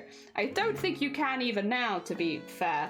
I don't exactly know what radio rules are, but I think a lot of the stuff that is not allowed. So like I had only ever heard like the heavily censored version they play like on the radio, where like it just puts like silly noises in a lot of the time, where it's just like instead of like an actual word. And yeah, I remember the first time I heard it uncensored, I was like, what? What are they talking about? What is that? What? My eyes were opened. I did not know. Oh dear, because yeah, they had to censor them so much that like a lot of it was just like, it didn't really make a lot of sense, honestly. I'm sure a lot of the people that grew through it on the radio kind of knew what the censored words were, but I was a child, I had no idea. I just know that it was a song that, well, it wasn't even that I heard it on the radio, it was on like the music channel on the television. Because I liked watching the music channel, because I liked watching the Gorillaz songs when they would come on. I think Gorillaz was my first ever favorite band, where I had a band that I liked and I could recognize the name of, and I liked their songs. And I will say it was probably a mixture of the music, but also the animations. I really enjoyed the music videos for the Gorillaz songs when I was younger. Like, I loved the art style and the world, and I thought they were really funny, and I liked them a lot. I still do like them, actually. You know what? I don't want to make it sound like I suddenly hate it. I don't suddenly hate it. I still like it a lot. Did the songs make you feel good? Yes. Yeah, I'll say yes, they did. Yeah, Gorillaz was like my first favorite song was Tub Thumping by Chumbawamba, but my first favorite band was the Gorillaz. Yes. I still like the Gorillaz. I don't really listen to them as much anymore, but I remember I liked them a lot. I liked, yeah, Feel Good Inc., Dare. What else did they have back then? I guess Dirty Harry? The one in the graveyard? What's the one in the graveyard called? Where I'm gonna remember them by their animations rather than the actual songs. Clint Eastwood, yeah. That was a good one. I liked that one a lot. Actually, that's probably these days the one that I like. Do I like that one the most? I like Green World. I really like Green World. The ones like, I don't remember the music video for that one though. I think I might have only heard that one. I don't think I've seen anything for it. I've inquired about shells. A box of clamshells for a $5. Hey, nice! A heckin' steal for all of those shells. Oh dear. Actually, yeah, a fish market might have had some spare shells if they did anything like de-shelled. You might have found something there, but then I guess it would be kind of fishy. So I don't know if that's the vibe you're looking for. But yeah, they might have had some, I guess, technically. Oh dear. Yeah, I like a lot of Gorillaz. Yeah, me too, honestly. Me too. Like, there's a lot of the songs. I don't listen to them super often, but whenever I do hear them, I'm like, yeah, that's cool. Oh dear. I would kind of, I've heard that their live concerts, although I genuinely can't imagine what their live concerts are like, but I've heard they're really fun. So, yeah. I would have been interested to go see one of those days. I don't know if they're still doing it though. I think they got a lot of backlash, understandably, when they decided to sell NFTs.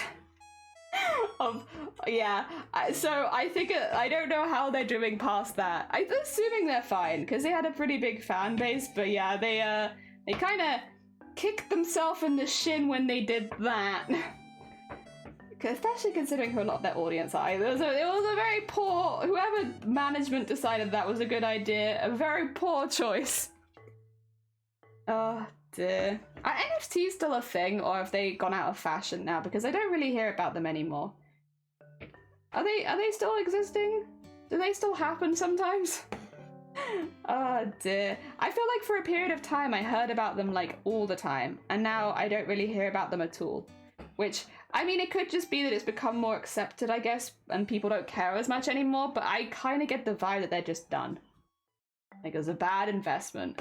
They're kind of done. They still happen, but nobody really talks about them. Yeah, well, as well, because, like, nobody really likes them. Unless you're someone who has an NFT, nobody really likes them. And even, it seems like half the people that have them still dislike it. So it's like, yeah, even if you were getting into it, it's probably best not to mention it. Oh dear. We're getting there. The outline is nearly done. This is a big embroidery, to be fair, but the outline is nearly done. It's coming to life. Ah dear. Ah.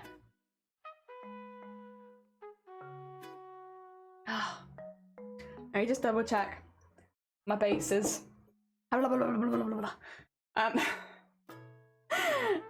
Is everything okay? Yes, that's fine.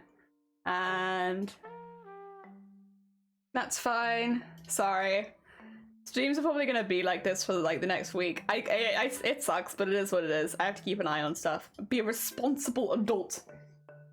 I think they're kind of done. They still happen. No one really talks about them. Yeah. Sounds about right. All right, let's get the other half in. I don't think we'll get it all in one thread. We'll work it out. I never got NFTs. It's digital. No matter what you look at, if someone doesn't technically exist, Emperor's New Clothes to me.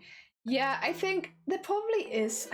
I just don't get it either, to be honest. And I'm aware that I am someone who doesn't understand how the whole thing works. I would never have the money to get into that sort of thing anyway, so there's no reason for me to learn how it works either, because like, yeah, I'm not gonna. I want to spend my time learning things that will affect me maybe one day, that I could actually use, you know?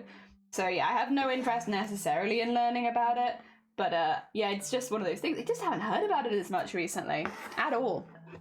And yeah, I stay out of it. I do my happy crafts. I'd be a bit miffed if anyone turned any of my art into NFTs, but I also don't think you can do that to people. I don't think I want to assume that you can't just take their art and turn it into an NFT without permission. I feel like there's some sort of artist copyright that would prevent that from happening. I'd hope. That being said, with the way that's happening on Twitter and other stations, yeah, you can. Oh, you can? Oh, that's awful. Yes, yeah, I wouldn't like that. It's stuff like that that makes you nervous about, like, putting your artwork online, right? Like, I know the Twitter stuff is still ongoing, but that if you post art on Twitter, by owning the Twitter account, they're changing the terms, which basically means that you've allowed AI to learn from your artwork, which means like a lot of artists are no longer comfortable posting their artwork on Twitter, which is very understandable, but it really sucks, like, that it's coming to that sort of stuff, because for me, I love scrolling my different socials and seeing all of the art that people make on it. It's a shame that people, like, the way that things are going makes it scary to post your art in a lot of different places now, because you just don't know who's gonna nick it or, you know, use it to teach an AI. And yeah, it's a scary place. It's not super fun. Don't like that. Again, I think there are ethical ways you could do AI. Like, I am not... It's a complicated subject, obviously, as an artist as well. I am not specifically against AI as a concept. I am against AI taking from artists who haven't consented and had money sent to them. Because this is the thing. If you hired like a team of artists to train an AI, that in my mind is ethical, because all of the artists have been compensated for their work and their time, and they have consented to you having an AI learn from them. You know, if that was the case, I feel like that's fine. It's just that it's unfortunate most AI art is not like that, and it is taking things without permission. Oh dear. I was originally going to stop posting my my embroideries on Twitter because I didn't want Twitter to learn from it, but having spoken to a couple of other artists now, I'm not going to remove it, and here's why. So the way that they're teaching AI art is they're just getting, like, basically if you hashtag portrait, it goes into like a group of portraits, right? So it merges all the portraits together, and that's how it generates the AI art. Does that kind of make sense? I think that's kind of the base. So that's the kind of idea of how it's going to go. So what I'm saying is if you make really weird out there stuff like embroidery, it adds it to the pool and it makes whatever art people are trying to make more weird. It's the same reason as people are like adding extra fingers to their artwork if it's like a really nice professional piece for when they post it online, because it means when the AI learns from it, it fucks up their hands. So I'm gonna keep posting it because I know that this is not good for AI learning because it's a physical art and it will not look good in the way that AI does its learning. So keep doing it. Dear. That's where I'm at. Also, if you disclose that you use AI to make the image, I'm not against it as a whole with consenting artists. Yeah, like I think that would be another thing, is it's important to, if you're doing the whole process of hiring artists, like, yeah, make sure that the artist, that you say still that it is AI generated when you credit it, and maybe credit the team of artists that you've hired. If you have like a team name, just credit them for the people that train the AI. Again, there are things you can do that make it fine and like not a problem. The problem is that that's not where we're at right now. 99% of AIs on the market are, you know, done by theft. And it's like, so yeah, it's not really, you know, originally I thought it was all fun and games. Oh yeah, use an AI artist to generate some weird wacky outfit, that's fun.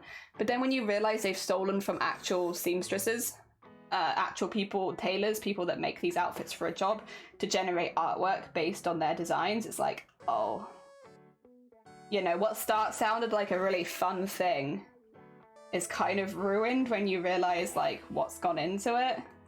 So like I would have enjoyed doing stuff like that, and I still would if there was an ethical AI generator for it, where the artists were compensated for their work, and yeah, it was not just stolen from like a Google search. Did bank calculator? I mean, most money these days is just a number on the computer. It's all funny money. I mean, I guess it's all very confusing. Nah, no, I say I guess, but money, NFTs are much newer and money has been around for a lot longer time, so I think it's probably understandable why a lot more people are more comfortable with just standard how money is than NFTs, because that makes sense. People are always going to be more comfortable with stuff that's familiar with to them. Why is a piece of paper worth $100? Because it's, okay, here's the thing. How old are NFTs and how old is currency? I know you're saying it's the same thing, but even just giving it a different name, yes, it is going to be intimidating to a lot more people because it's new. I'm not saying that it's a different thing, and like, yeah, it's because you've decided it. Like, it's not a different thing, but saying you don't understand why people are confused about it, which is what we were talking about, it's like, no, I can completely understand why people are confused by it, because it's a different thing with the same concept. You know? And for most people, especially people who have had, I don't know how to put this exactly, but people who have had the same way of just, you know, doing funds and moving stuff around are probably going to feel more comfortable doing that, because, yes, change is scary. And to be fair, NFTs went poof anyway, so change is extra scary if your money goes poof. NFT is not the same as currency. It's more like NFT is a unit to an asset. Yeah, it's not the same as currency. You're not wrong. It's similar, but it is not exactly the same. But it is closer to an asset, like buying a house. Like, what's the property of a house? Because the house price can go up and down. You'd hope that it goes up. Probably houses, maybe not. Probably stocks is obviously better, but you know, you get the idea. It's not the same as currency. It is a similar concept, but it is not the same. Ah, dear. Oh god, are we gonna go into the what is currency? But what is currency? Oh dear. This is gonna be it's a bit different, I guess, but it's like assigning value to one's own artwork. I know that we have a lot of artists in the chat, so that'd be like probably something a lot of people here have the same issue with, but how you assign value to your own artwork. I would actually be genuinely curious if we have any artists in here that have ever sold their art or have ever considered selling their art. How have you assigned value to your artwork? How do you do it? Is it purely based on time and materials? Do you add extra bits and bobs? would you say like there are things you would change with the way that you valued your own artwork? I would be genuinely curious. As someone who is going to be opening a store in a couple of months' time, listen. I'll take any input I can get on how other people manage it. It's a thing meant to indicate the amount of gold the bank holds for you. Oh dear, and pours gasoline around your house can also go poof. Also, I should say, Ironhide, good morning. I hope you're doing well. I hope you've had a good week thus far. We are doing an embroidery of one of our mods, Shifty, but like kind of an eviler version, reverse Shifty, where they look a little bit more manic, and we're doing the outline, but then we're going to be doing a lot of colouring in and pattern work and stuff. Oh dear. Yeah, exciting stuff. Oh dear. Oh, I don't talk about Bitcoin. The last time I talked about Bitcoin, I fell through the floor, and I've never been let to forget it, so... Sorry. It has literally nothing to do with it, but that topic, gives me shivers. I remember the last time we talked about that. I was knee-deep in floor. Oh dear. Never again, never again. 'Tis a cursed topic. Number one. Tampon in steak. Thank you for my tampon in steak. Mwah. Better stick to vegan cheese, yeah. I mean, there's some topics we just don't approach because, like, you know, it's dangerous. Oh, speaking of the floor opening up, you know what has opened up in this room that I haven't spoken about? The ceiling. We have a hole in the ceiling right now. You obviously can't see it because I don't face my camera at the ceiling normally, but like up there is a hole. And I noticed it after the last time the builders come over, because obviously they're putting a lot of floor supports in, and one of the floor supports, when they went through it must have just drilled a little bit too far and it's just gone through the ceiling, and there's like a hole like yay big. Oh dear. We've got a leak. We've sprung a leak. Oh dear. I prefer whole coins personally. You know, money makes me anxious. I'm British. I'm trying to be better, but money talk, I think, will always, like, there's always like a feeling of I shouldn't be talking about it. You know? Just British things. Put a poster over it? True. I mean, to be fair though, this room's gonna be skimmed anyway. We'll just replaster it when we skim it. That's why I'm very blasé about the fact there's just a hole in my ceiling. It's like, it's gonna get re-skimmed anyway. Well, we'll just add that to the list. Oh dear. There we go. Oh. Okay. I'm a bit annoyed because we were so close to finishing it, that one, but it's like we just need that tiny bit. I wonder actually, did I have a semi-long piece? I could probably finish it with that one actually. I'm gonna try finishing with this one. So close. Yeah, it's like just a tiny little bit that needs left doing. But I do have this one. It's fine. Alright. It's gonna look crazy because there's no way you guys are hearing a lot of the stuff that I'm hearing, so I'm just like double checking things. So it's good, but I'm gonna look like I'm crazy because I'm just taking my headphones off and listening to stuff you can't hear. Oh dear, my bad, I'm sorry. I think most of you get why, but yeah, I'm still sorry. It's not, yeah, it is what it is. We're living, we're getting by. Also apologies, not sure I can say anything about the embroidery. I can't cheat on my own. Oh yeah. Wait, only reverse Shifty would cheat. Oh dear. Oh, actually no, reverse Shifty was very against cheating. So wait, no, yes you would cheat, right? You would cheat. You would cheat for me, right? Because like we've got... I'm pretty sure it was reverse Shifty that was so anti-cheating. Oh dear. I'm gonna be, just a heads up, Ironhide, I'm not reading your messages because I don't really want to talk about the financial crisis right now. Heads up, I thought I'd been a bit clear that I didn't want to talk about Bitcoin, but I'll just put it a bit more forward. I'm not reading them because I'm not very interested. I'd rather talk about other things if that's okay. It is very early in the morning for those kind of conversations. At least for me. Reverse Shifty would never help his friends. Exactly. So that means that not Reverse Shifty would help his friends, right? Yeah. So that means because you are not Reverse Shifty, then you would. I would, but I won't. Also, Cara, good morning, and howdy, just say what you're up to. We are making a piece of art for one of our moderators. It's their birthday coming up. They're doing an art competition, so I am making them.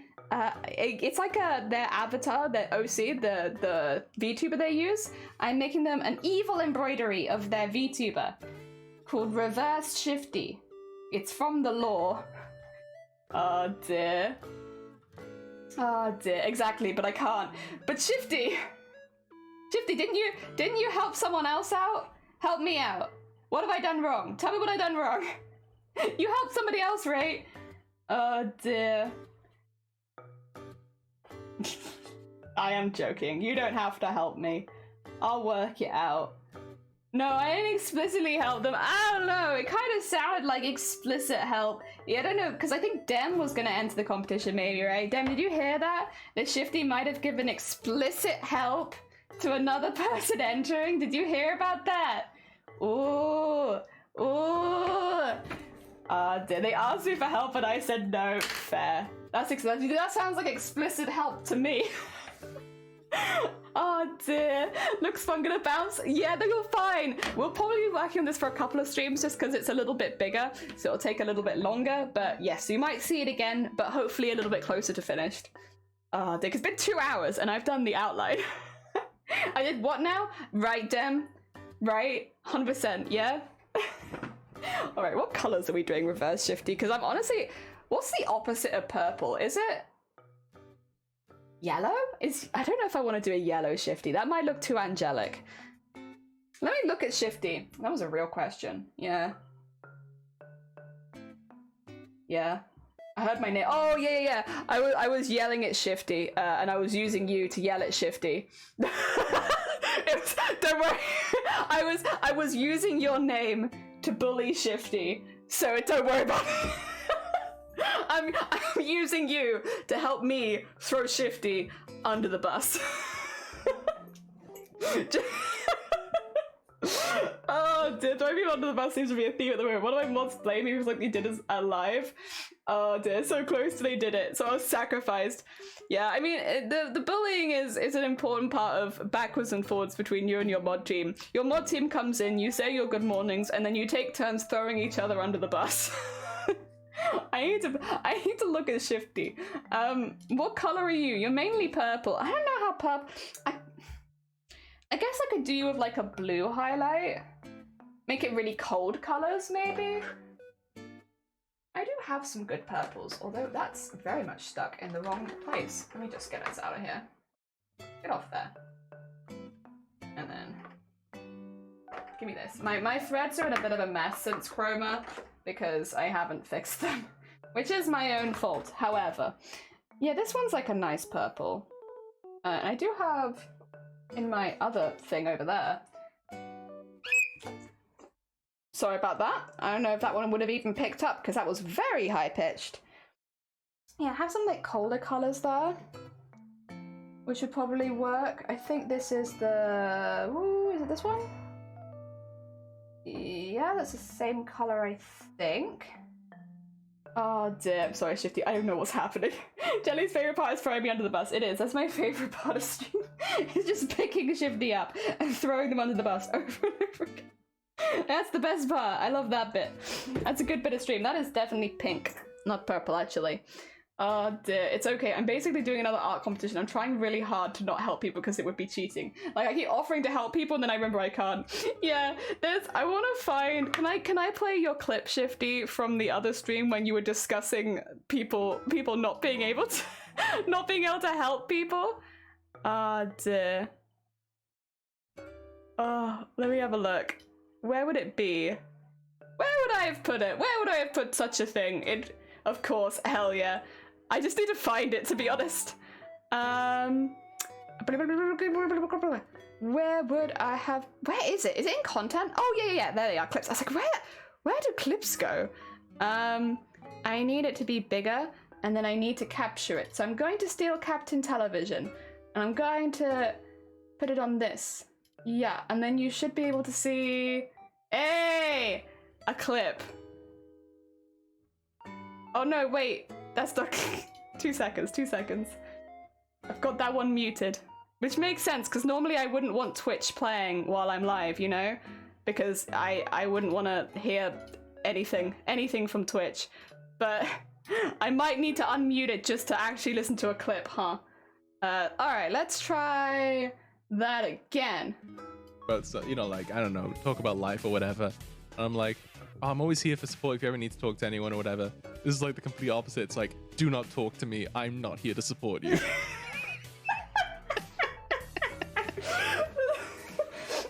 I'm not here to help you with this competition. Do not talk to me. I love that clip. Just, I am not here to help you. I will not help you. Are you interested in Mortal Kombat? I'm not disinterested in it. It's not like, so I don't have any nostalgia for Mortal Kombat. It's not like one of the games that I grew up playing or anything like that. So I don't have like I don't have like a lot of interest comparatively to other games where there's like either I'm excited for it for the future or it's like I have some nostalgia attached to it. I don't have any nostalgia for Mortal Kombat, but I don't dislike it either. It's just like a, you know, like a very much a middle of the road kind of game for me. I have no massive interest or disinterest. It's just there. Do I want to use a dark blue on you? I know that you're not blue. But I'm like tempted to have it as like the shadow color because it's just cold. And I like that. Okay, so then we'd have a nice little, so I'm just putting my colorway here. They all kind of look blue because because my camera doesn't pick up purple unless it's really, really warm. So they look blue, but they're not blue. They are purple. If I have a little look at your design, I'll just take the bust because the bust that Pipia did as a reference because that one, I think that's mainly what I'm focused on. So you would have like a dark, oh actually I do have a dark grey that's like got like a purplish tint to it. Maybe. Very quiet, you are, very quiet, very reserved. That's how I would describe Shifty. I have that which kind of fits and I could probably have that as the middle one.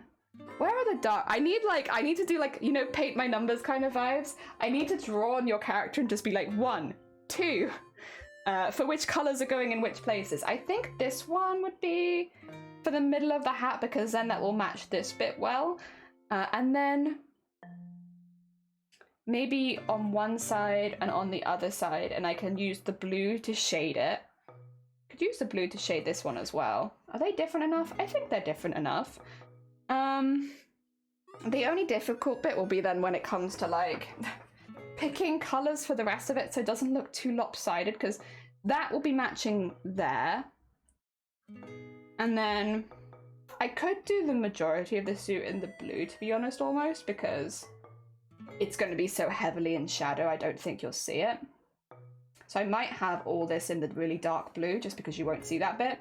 And then I might have these ones as the, it's not quite as light, but I think I might have these ones as the light one.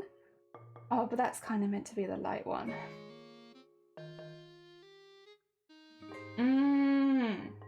I might need another purple. I mean, I have more purples, just these ones are a bit warmer. And I kind of wanted to avoid the warm purples, but if I have to use them, I do have them. Do I have any like cold, lighter purples? I feel like I'm starting to maybe ask for a bit too much. I have that. It's very light though. No, it's not. I want to go quite dark with this. Bear in mind that I'm planning to maybe paint the background black. Oh, actually, I could do that now. You know what? While I'm making decisions, at the moment, I'm going to keep those ones up there as my potential color palette. But let me get the background in black. This is going to stink. That's okay. We'll live with it. So I have Sharpie highlighters now because I was doing the chroma core competition. I was literally using these so much. I was like, I'm just going to get some of the bigger ones because they still have the point bit, so I can still get into the detail. But yes, I still kind of prefer doing this before adding all the color. I did find out via chroma core, to be fair, and also via TikTok, that you can definitely add the black in later. And it doesn't have like a negative effect on the embroidery or anything because it doesn't bleed into the threads, it'll only bleed into the fabric. But yeah, I don't know. Oh dear. Oh, there is that Sharpie smell. I don't think it's actually toxic, I just don't think I like the smell, you know? It always makes me feel like a little bit dizzy. But like, I had a little look into it and I don't think they're actually toxic anymore. I think it's just I don't like it. And so it makes me dizzy because it's a smell I dislike. Oh dear. There we go. That nice and close there. What I would like to do is outline in like, I want to say some like icy blues and pinks to go around the outside of Shifty. But yeah, because we're going evil, I feel like the white background might be a little bit too angelic. We don't want angelicness. That's not the vibe. Alright, let me just fill all this in. I'm just holding whatever part that I am actively working on off the desk to make sure that I am not accidentally sharpieing my desk. I mean, this desk has taken a lot of wear and tear, so I'm sure like at this point it doesn't really matter anyway, but I would like to try and avoid adding more Sharpie to the desk. Go, get that in there, get that in there. And just around there. Also, for anyone wondering why I don't just do this on black fabric, the reason is because the outline is quite specific. It's quite a detailed outline, and the problem that I have is if I do it in chalk, for instance, because I don't have any of the washable pens right now, so if I do it in chalk, by the time that I'm like halfway through, I would have rubbed out the outline. So it's just a little easier for me at the moment to do it in like a black outline on white fabric and then just color it in black afterwards. To be fair, since I also color in the backgrounds a little bit, it does give me a little bit more control there too, which is nice. Because if I want to have, like, for instance, like the skull one we did where we had patches between the Sharpie, that worked quite well. I'm going to go quite chaotic with the patterning on Shifty, so I'm not going to do anything like that for this one, because I think it would become too much very, very, very quickly, and I don't want to do that. I want it to still look neat-ish.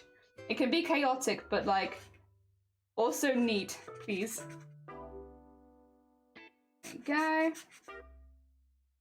And just get that up into there, nice. I'll probably actually do like a bit more black outline once I remove it from the hoop and rehoop it, but I will do just this for now so that I can shade on it a little bit. I was arting last night and I made an interesting pattern. Oh yeah? Is it one that you'd want to see on the Shifty? Cough cough. Definitely not asking for help. Is it one that you want to see on your Shifty? You're gonna have to deal with this for like 4 months now, you know, not 4 months, 4 weeks. Oh god, 4 months would be a very long time.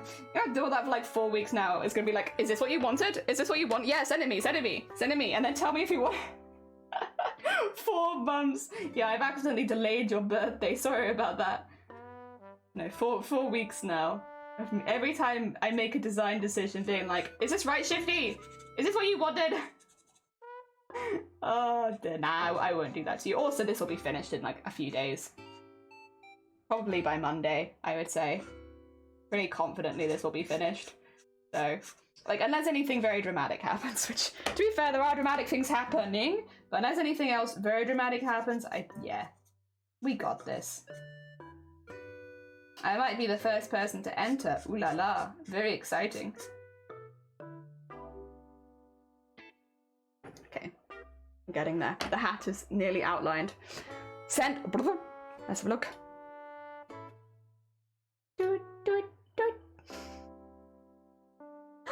Oh, I love that. That's so cute. Hell yeah. You might be. I know someone else is working on something. Yeah. I mean, technically, I could. So I do have something, but I don't want to submit it yet. But I do have something. But I'm holding off for reasons. For very, very specific reasons. I could technically submit something right now, but I'm not gonna. Secrets. Secret things. Oh dear, fair, fair. Yes, yes, yes. Oh dear. There we go. And get that up there. Yeah, when it comes to like, obviously we're not going to be opening it for a while because I need to fully set up the rules and stuff for for my birthday one. for the costume thing. But I'm probably going to enter my own. The reason is, not because I necessarily want to win, but because it gives kind of people an idea of like a format of presentation which they can use that might work quite well. But not necessarily because I want to win, because that'd be a bit sad. I don't want to, no. I would like somebody else to win, but I would probably enter my own one just so people have an idea. Because otherwise it's a bit of an abstract like thing. There we go, we got a nice background. Now we need my pastels, or my drawing pencils. Go. And we're gonna do some icy blues and some pinks, I think, as highlights. And I do have pretty good blue here. There we go. Thank you, no! I'm really looking forward to seeing everyone's entry, to be honest. I think it's gonna be really, really cool. I'm sure there'll be like a lot of very fun jester vibes from it. So I'm looking forward to seeing everyone, to be honest. Also, to be fair, like last year everyone made very, very different things as well. So like, it's always exciting. Like, but what will people make this year? Who knows? I think mine was probably quite obvious because I've been having such a lot of fun with embroidery recently. Like, yeah, it was probably going to be an embroidery. I just struggled with like exactly what to embroider. I knew the medium. I just couldn't decide. I couldn't decide the vibes. That's what I love about it. People are very creative. Hell yeah. Oh dear. I think as well, speaking of creative, you know what's closing their Discord server today? Chroma. No more chatting with talented artists all around the world, like thousands of talented artists every single day. I'll miss them. It was really, really fun. I had a really, really good time. I'm gonna miss that server. Chroma only opens like during the event, so the Discord closes when the event is over, or like a week after the event finishes normally, just so people can get their final pieces submitted and stuff. I'm gonna really miss it. No, I love having such a tape community. No more chatting with talented artists, just me. No. Sorry, I probably came across wrong, because obviously we have a lot of very talented artists in this community.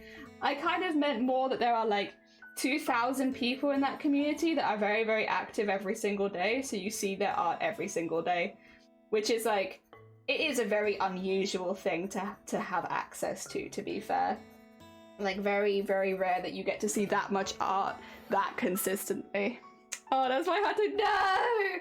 That's not what I meant! That's not what I meant! I meant like the quantity of the artists is so high, and because it's a daily art challenge, everyone is submitting every day. So you see thousands of really fantastic artworks. Oh dear. I didn't mean anything else by it. But I'm gonna miss it. I'm gonna miss it a lot. I've had a really good time. We made a lot of really, really cool embroideries. And I'm very, very proud of it. I'm very, very proud of the entries that I submitted and stuff like that. And I'm really proud of like how far I came as an embroidery artist doing just the month, and how much it helped me with finding my own personal style that I was really enjoying, and that now I can apply to other things that are not daily prompts. Yeah, I'm really, really happy. I got an awful lot out of it. First ever daily art challenge that I've completed. First ever daily art challenge that I've really started, or got past the first day of. Because normally I'll do the first day and then I'm like, I don't need to do that. I was just pulling your chair, please no. I must stay seated. Oh, dear Queena, good morning. I hope you're doing well. No more. I didn't say that.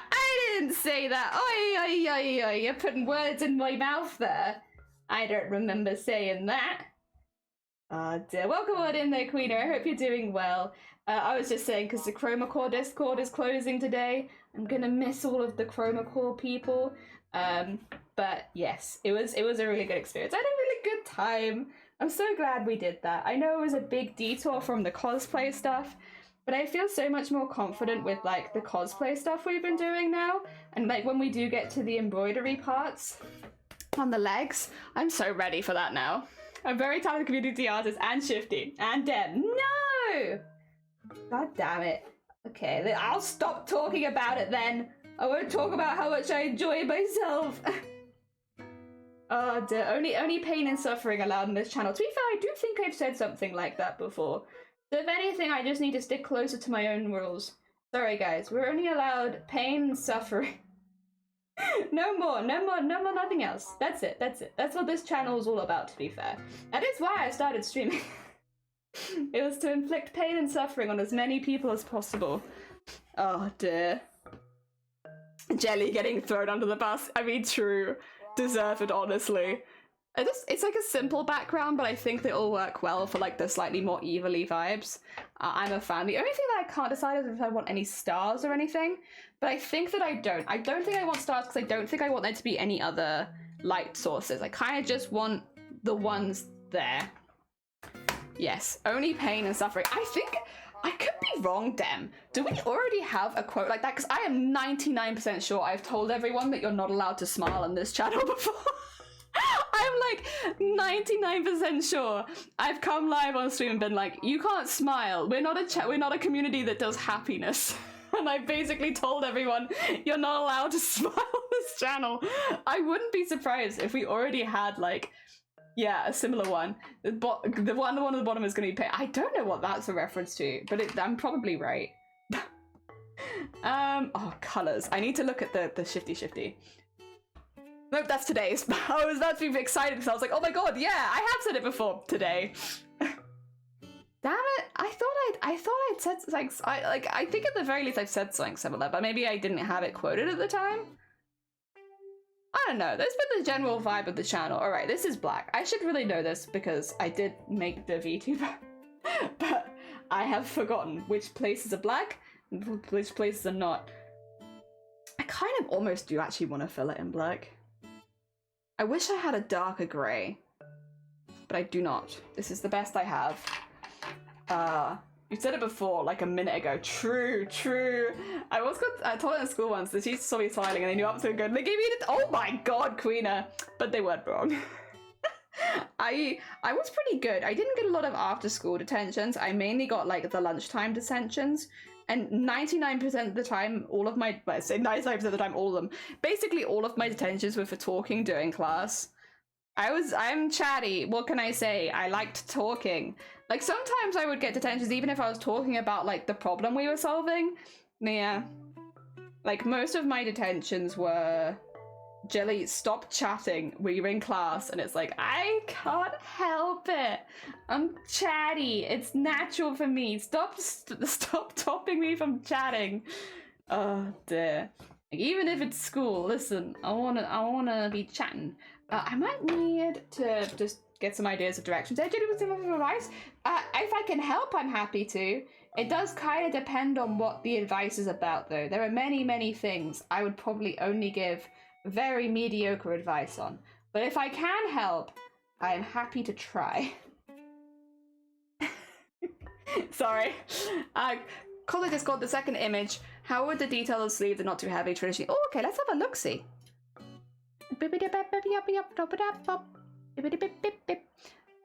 You said the second image. How would you do the details on the sleeves so they're not too heavy? Oh, the gold ones?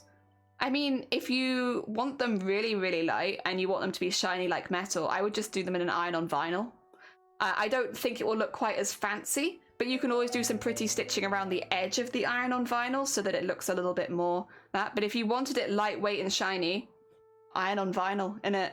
Like, it's a very detailed shape, so it would be easier to just cut it out kind of thing. Or if you have a Cricut, you can use that, but like with a knife. I would probably just do that if you didn't want to do embroidery. Embroidery would be, I would say, what I think would look better, because obviously there's a lot of detail on this, and I think having the detail on them from the embroidery would be very impressive. But if you need a quicker or a lighter weight way, vinyl. An iron-on vinyl. Yeah.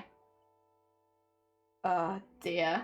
Oh, thank you for the lurk. Have a lovely lurk. Maybe when you come back, there'll be more color on them. Although I have started with gray, which is a color, but maybe not quite the most exciting color in the world. I just need to get like a direction thing for these so that the stitches are going in the right direction, because otherwise it's gonna look really weird if they're all in a straight line. Also, why are you knotting like that? Stop that. Nothing like that. Thank you. Ah, dear. Go. And get that in there so it's in the top corner. And there. I feel the same way about it, but also it's a heck of a lot to do. Also, I'm not sure if you saw my previous message, but the fabric is silk and the machine eats it. Yeah, so if you were doing a machine embroidery, it would be like, ugh. Yeah, if you're not doing it for embroidery, you can iron vinyl onto basically anything, so it's not, that wouldn't be an issue with it being silk. Like, it will stick. It will weigh the fabric down a little bit, because obviously you're adding something on top of it. But it would likely weigh it down a lot less than embroidery, so out of the two, I don't know, I guess it depends. Because you could just build a lot of structure into the sleeves. Again, they'd be less floaty, but for photos it'd look good. The other thing is with embroideries, you don't have to do it directly onto the fabric that you're going to be finishing with. You could do it onto like a mesh or something else. And then, yeah, applique it, exactly. Snip it out and applique. I know that, excuse me. I know that Amazonia Cos does a lot of that rather than embroidering directly onto the costumes because they're very detailed embroideries. They'll normally do them as an applique and then add them later. I mean, I'll be doing that for my legs as well. I'm not doing them directly onto the costume. I'll do like a trim directly onto the costume, but like other than that, nah. I will make it into an applique so I have a bit more control. Make sure that it looks exactly what I want it to look like when it's on there. Hell yeah. Also, thank you for the look, Joe. Have a lovely look. We'll just be here, embroidering. Hell yeah. Go. What? What? You helped. I knew you could. Oh, I'm glad. Hell yeah. I'm glad we could offer assistance. I mean, the thing is as well, I would say if you're looking for more opinions, did you put that as a question? You could always like ask, especially if it's like if live stream chat while we're live or in the embroidery section while we're not. You can always ask the community. I mean, I'm just one person is my thought, and like there are probably other cosplayers who would do it in different ways and would be able to give you like a bigger range of ideas. Just if you needed any more, we have a lot of very talented people. We're very fortunate with the people that have found this channel. And there are a lot of people who probably give different advice to what I give, which may or may not help. I think applique is the way to go, because the idea of the machine, oh yeah, like I would never, like I would never put that. Like I only put cheapy fabrics in my embroidery machine because I'm so used to it just eating it. I'm like, nah, you know what, maybe, and like even if you like get all of the embroidery down where it's like perfect, you put a different fabric in it, it'll just start eating it again. You know it's just gonna start eating it again. So unless you have like a lot of silk to waste, not worth it. Embroidery machine is, they're too temperamental to risk with expensive fabrics if you don't have like a lot spare. Oh dear. What? Thick fabric. Oh my god. The nice thing if you make it as applique as well, if you wanted to do any extra decoration, you could always test it before attaching it to the final piece as well. So stuff like if you wanted to add any beads, any gold work, any sequining. I mean, you could do the whole thing as gold work. If you wanted to go like really hard, instead of doing it as an embroidery, you could do it as gold work. I know Sunkoi would be able to help a lot with that one because they've done a lot of gold work recently. The only thing with gold work is it looks like an absolute pain in the ass and it takes a really long time. But if you were looking to have like a real shine to it with something really impressive, I mean, it's an option. I don't know personally if it's the option that I would pick just due to it taking such a long time, but you know, you wanted options. That's an option. A very time consuming option. Probably even more time consuming than hand embroidering it, I think. Which would also be very time consuming. There are many options. Not all of them are good options. Not all options were created evenly. Or equally. Oh dear. Yes, definitely you have a lot of options. You can make it even more complicated, or maybe like a little bit easier. And I think applique gives you a lot of extra options of things you can do safely without having to worry about your base material. There we go. My foot is going dead. I need to sit like less of a gremlin. I'm gonna lose it. My foot! Come back to me! Ooh. Okay. I'll pop it there and I'll warm it, but I'm gonna stretch it out a little. There you go. Abandoned gremlin setting for just a minute because my poor foot is dying. Oh dear. Beep boop beep boop beep doop. Alright, we're going in. So what I'm doing, by the way, sorry, I just didn't really explain any of this. What I'm doing is I drew like a base of the directions I wanted the fabric to go in, so that when the hat is finished, it looks like the fabric is bending certain ways. It's kind of like a little trick when you're doing embroidery. If you go in different directions, it looks like things are moving in different directions a little bit. So for clothing, for instance, doing stuff like this, it's like if you go around a curved object, say if you go around a stomach or thigh or something like that, if you do the stitches in a curve, gives it the illusion. The same kind of thing, like doing the lines in different directions kind of makes it look like the fabric is bending in those directions, which is nice for something like a really, really crookedy hat. Like the only thing I would say is that this is definitely not like a hyper realistic or anything picture, so it's not gonna be like, you know, with the flowing lines. We're going quite harsh lines because it's not meant to be realistic, but it's a good option. Also, have a lovely look. Thank you for popping by, Feathered. It sounds like Feathered has quite an exciting project lined up, so if anyone is interested in embroidery, but also in cosplay in general, you might want to go check out Feathered if you haven't already, so you can see the kind of embroideries and stuff they do. And how that ends up going. You want to see how it goes? Did our advice help? Find out next time on Feathered stream. Oh dear. Alright, sneak that in there. Sneak it in there. And then get this one. And sneak that there. There we go.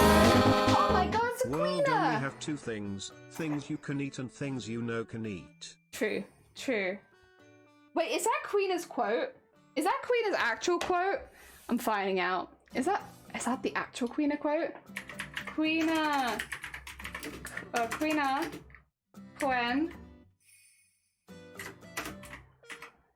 FF9. I want to know, is that the actual quote? Also, thank you so much for that heckin' sub. Sorry, I got distracted. Like, is that the real quote? Is that what she says? Thank you so much for the heckin' 19 months. I really appreciate it. It's very heckin' kind of you. Now to find out what Queena be saying on her disc art. Or on the art thingy. Queena. I need the Queena quote. I'm gonna get loads of weird quotes like, can eat?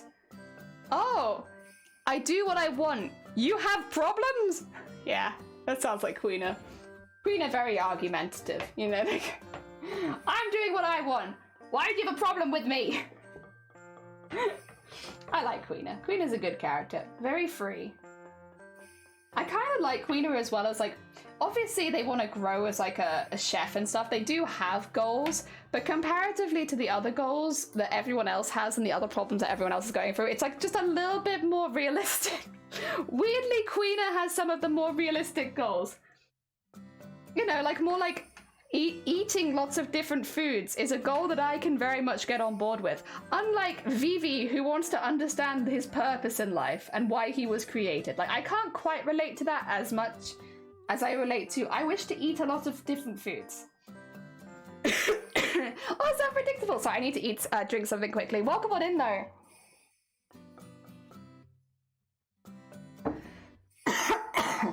My voice is a bit rickety today because I was on the phone for like 7 hours yesterday, not even exaggerating, and a lot of them were quite heated conversations.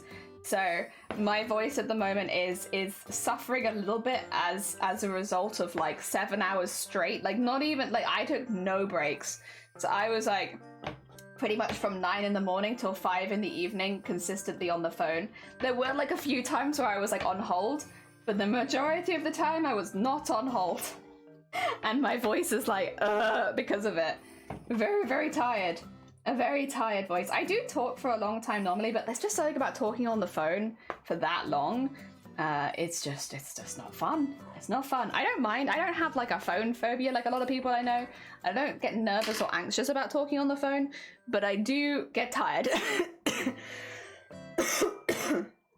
As you can probably tell by my voice just being absolutely rickets today.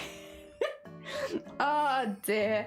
I cut out the first part of the quote, why you care about small things. A world a very simple place. Aww. Honestly, Queener is a vibe that a lot of us could do with living by a little more. Like, all these massive problems. I love that Queener is just in the middle of, like, saving the world while just looking to eat things. Like, I don't know how they got wrapped up in it, but it's kind of fun. Like, both Queener and I would say Amaranth as well, their goals are just a little bit smaller than a lot of the other peoples on the teams. Because you have, obviously, Zidane and VVs are like parallel, so they're both about finding out like why they exist. They're very similar ones. And then Aiko has to go through like the destruction of basically her whole people. So does Garnet, where they have the city that they rule over destroyed, and also lose their family, their only family. And then yeah, it's quite a lot, honestly, and are also betrayed by their only family. Garnet has a lot going on. Steiner, like, I guess again maybe slightly smaller, but like Steiner's one is like more to do with, I guess, almost like authority and like, I guess a lot of moral stuff of like, you know, just because they're in charge, do I like follow their rules or not? Because, you know, making you decide, like growing to decide what you believe is right and wrong versus what you are told is right and wrong. So it's kind of a bit smaller, I'd say, than the other two, but like it's still kind of big. Freya's, most of their stuff happens in the first disc. The first disc in the very beginning of, oh my god, I'm so sorry, my voice is like absolutely shot today. I might have to end stream soon because it is actually getting quite bad. I'm so sorry, it sucks, because like yesterday was meant to be a day off, and then obviously it just wasn't at all. But I don't want to like completely lose my voice, especially because the likelihood is I will have to take more phone calls pretty soon. Oh my god. Thank you for the hydrate. Yeah, it's just getting to the point where I think you can tell. It's pretty bad. It's pretty bad. I have a pretty bad voice right now. You should do what you need to do for your health, Jenny. Yeah, I know. I just really don't. So, like, what do you prioritize? Physical health or mental health? Because honestly, this stream right now is like a huge mental health break for me. Because outside of this stream, we're in conversations with the police. We're potentially going to court. We're having to deal with like a lot of very uncomfortable adult stuff. So as soon as I leave this stream, I'm back in that world again. But while I'm here, I get like a little escape and a little break from all of that. So what do you prioritize, your physical health or your mental health in that situation? It's hard, right? Oh dear, yeah. We've had an issue with our vehicle. I put it in Discord yesterday, so like I'm not going to go into a lot of the details because the police are involved.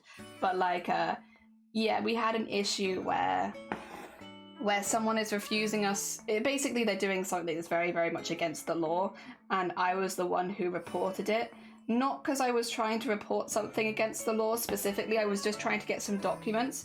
But in the process of getting those documents, I obviously had to state what was going on, and then it had to be taken further. And then the police had to get involved because it's illegal what they're doing. And so now they're under an investigation, and I'm the person who sent all the evidence. So it's kind of just a rough case. Literally, it started with me giving them a call, asking them to send me the keys they didn't send me. Like, it was such a small thing, and now it's turned into all this. But yeah, it very much snowballed. But yes, when I leave stream, I have to go back to that. Yeah, so I don't know.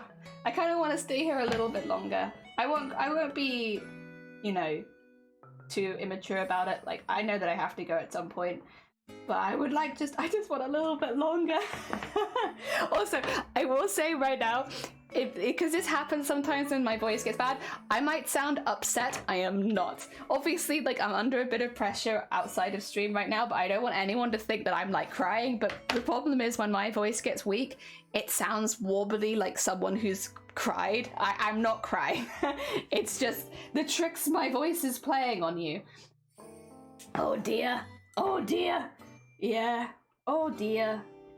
Also, we don't have a car anymore because our car is... We bought a car last week and it broke.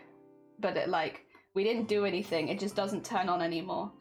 And so it's like, oh, great. Fantastic.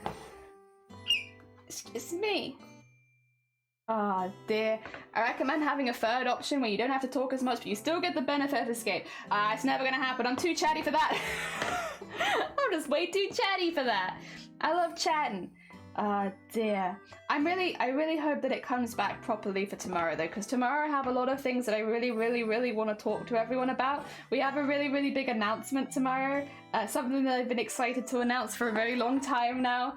And I'm really excited to get to chat with everyone about, but I need my voice to be better so that I can properly celebrate it. Yeah, so maybe I will just end a bit early so that I can rest it for tomorrow. Because yes, it is. I just want to be clear as well, I'm not sick or anything, I just talked a lot. That's it. I'm not sick and I'm not upset, I just talked an awful lot and now my voice is feeling a bit, cackly. A little cackly. Comparatively to what it normally is. I mean, my voice is always a bit cackly, but it's mega cackly. Ultimate cackle times. The cackle hour has started. Have some nice soothing soup for lunch? I actually don't have a lunch. We have been so thrown out of sorts. Like, I don't have a lunch. I need to work out what I'm eating. There is nothing in the house, I don't think.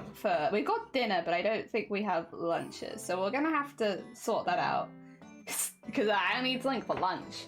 I just come home from cons with no voice when I sold stuff all weekend. Yeah, because like the talking, like, because you're raising your voice because cons are so loud. Yeah, I can see that. It would ruin your voice, I assume. Oh dear. I've never sold at a convention, but even I find just by going to conventions, my throat always feels a little bit like tender afterwards. Like when I go to cons, I'm always like, am I sick or have I just talked a lot? Because the day after, my throat will always be like a little bit rough just from like, it's a very loud environment, just from talking in such a loud environment for such a long time. I'm always like, whoa. What's going on here then? Why is my throat so rough? Yeah, talking over Artist... Oh my god, I love Artist Alley though. One day, I would love to be someone who could do an Artist Alley. I'm just terrible with that sort of thing, and I don't really make things to sell. I just tend to give them away. But I would one day like to be somewhere where I could maybe attend even one Artist Alley. I just want to be in the cool kids club, you know? The cool kids who have done an Artist Alley club. I want to be in that club. I'd love to be in an Artist Alley. Maybe one day if I'm good enough. Hey, maybe we could do like a joint booth. If both of us only have like half the stock we would need, we could do a joint booth. So we can make it a bit more worth it. Cause I don't know how I'm getting enough stock together to do an Artist Alley booth. I'm always very impressed when they have so much stuff there, like that's just hanging around. I'm like, wow, how have they managed to get all that together? Heckin' impressive. Embroidery and jester art. Yeah, I mean, you know, Fishines, the person we drew art for, they actually have a collaboration with another artist that they go to conventions together for that exact reason, and they both sell their art at them, and they call themselves Fish and Chips. Because you have Fishines, and they're Fish and Chip. It's such a cute brand name, I love it. It's so good. Oh dear. My advice is to bring at least 2 people to help you man the table. That should also bring someone who's good with remembering where you put the money. That sounds like good advice right there. That's so good though. I know. Fish and chips. That's so good. Can I join the booth? Okay, we're gonna be Feathered, Jelly, and Shifty. We're gonna do a weird... It's gonna be like almost like a whole Artist Alley in one stool. Hell yeah. We'll grab Unpredictable, whack them in there as well. Maybe we can convince Hut Armories to bring some of their beautiful, whatchamacallit, blacksmithing work. Maybe we can convince Suncoin to bring some of their smocking or gold work. Then we could sell some of Amazonia Cosplay's embroidery kits, you know? we'll just hold around this one table. Like, we got a bit of everything here. We sell everything. Turb, good morning. I hope you're doing well. Welcome on in. Yeah, you did your first tabling event this summer. I'm still far from ready for the size of a convention. Fair, but very heckin' impressive. I hope you had a really good time. Oh dear. For anyone who's not aware, I don't know what kind of art you would have done for it, but like the art that I've seen Turp does, it's like, it's very, very colorful, kind of like almost interpretive art, but like you can I don't know, there's like a vibe to it. Emotionally driven art. Is that the right way of putting it? It's very cool though.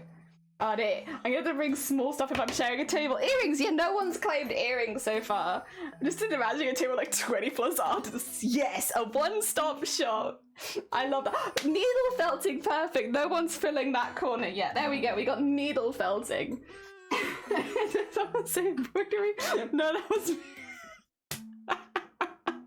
There would be so, you know, like how at the front of Artist Alley stores there's normally like a little pile of their business cards. There would just be so many business cards and a little bit at the front where it's like, who made what? Whose business card do I need? We could though, because we could do like a Twitch creators convention store. So it'd just be like, it'd be like Twitch Artist Alley, but at other conventions. Just get loads of Twitch makers to all do the same table.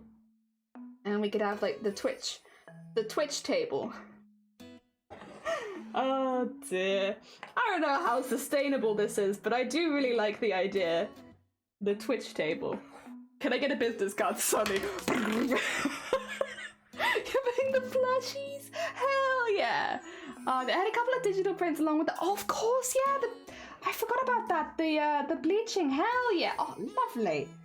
To be fair, that's very popular at the moment. I wouldn't be surprised if that did quite well. Or actually, I guess maybe trends differ from place to place, but that's popular here. So at least if it was here, I wouldn't be surprised if that would do well. I'm assuming it's popular with you because, yeah, there's a... I do think that normally if something gets popular there, it gets popular here a little bit later too. Do we really like soft plushie that was basically feeling heads up and tossing at someone? Sign me up. It went well for the entertainment doing slow times and brought people to the table. Oh dear. To be fair, if we're all manning the same table as well, it means it'll be very, very easy to schedule breaks. That's one thing I've seen from people at Artist Alley, like they feel like they can't leave their tables because like they feel bad like leaving it with their assistants and stuff. Well, there'll be none of that confusion because we're all on the same table. The only problem is if anybody does a drinks run, they're gonna have to carry like 20 drinks back. So the drinks run would probably be kind of terrifying, but other than that, it's a really good idea. I think, would we need a throwing plushie though? I feel like the entertainment would just be the watching 20 artists man one stall full of like a whole range of different art. Wouldn't that just be the entertainment enough? I'll go in full cosplay. I'll go in full cosplay too. Oh my god. I have a try. Perfect. Yeah, that would be perfect for carrying drinks. We could play sports with the phone. Oh my god. We're gonna get kicked out of the convention, I think. They're gonna see our table of 20 artists and be like, this is taking the mick. We're gonna have to kick some of these artists out. There's too many artists on one table. Oh dear. We have enough for teams. True, we could just play football and we'd still have people on the bench. We could have a full football session in the Artist Alley. Every movement constantly jingling. I'll tell you right now, that's going to ring in your ears a lot worse than it rings in anyone else's. As someone who has worn jingly bells on one's hat to a convention before, it like gets in your ears and you just hear it. Like, it's not so bad for the people around you because it's like mild, but when it's attached to your head, I would highly recommend putting, like, use real bells on your collar and stuff, but I would highly recommend using fake bells on your head because otherwise you're gonna get, like, tinnitus. It is not fun. Like, I had for the rest of the convention like ringing in my ears from that. And mine were like small bells, very small bells. Oh dear. There we go. Not permanently or anything, but it was, you know, it's already hard enough to hear things in a convention, let alone when you have that as well. We lure people in and suddenly they realize they're in the middle of an art rave. Hell yeah. I do really like the idea, to be fair. Like, I feel like if you organized it with the convention, having like a Twitch artist table where like maybe you could even rotate it if it's like a multi-day event. So maybe if there's like a Saturday, Sunday, say, you could have like half the artists on Saturday, half the artists on Sunday, and you could kind of just display like a selection of some of the art that you can find on Twitch. I feel like that would actually be really, really fun. Like, you know, everyone get together and you could, again, it'd have to be something you organized, I think, with the event, but I feel like that's something you could do and be like, it could be really fun. Oh dear, as long as, I think probably rotating would be best, just so that everyone can probably show their stuff off, but there'd be like a lot of revisiting value, you know, like come back in a couple of hours and everything will have swapped around again. Because I'm assuming people would want to rotate their own stock too, if you couldn't fit all of it out at once. If we take 2 tables across from each other, we can have plushie wars. Oh my god, yeah. We could get like, well no, because you know some of the stores will have like a square kind of table, not a square table, like a table where they're like surrounded. So it's like an enclosed space. So there's like 4 tables making a little enclosed pod. We could get one of those. We could have little wars. Oh dear. We're getting there, by the way. Sorry, it's a very slow process, especially because I'm taking time to work out the directions of the threads. It's worth it, I promise. Could we get a round table? It would be so chaotic. Why a round table? Everyone else is going to have a square table. Do we have a round table? We wouldn't fit next to anyone. Just right in the middle of the aisle. Yeah, perfect.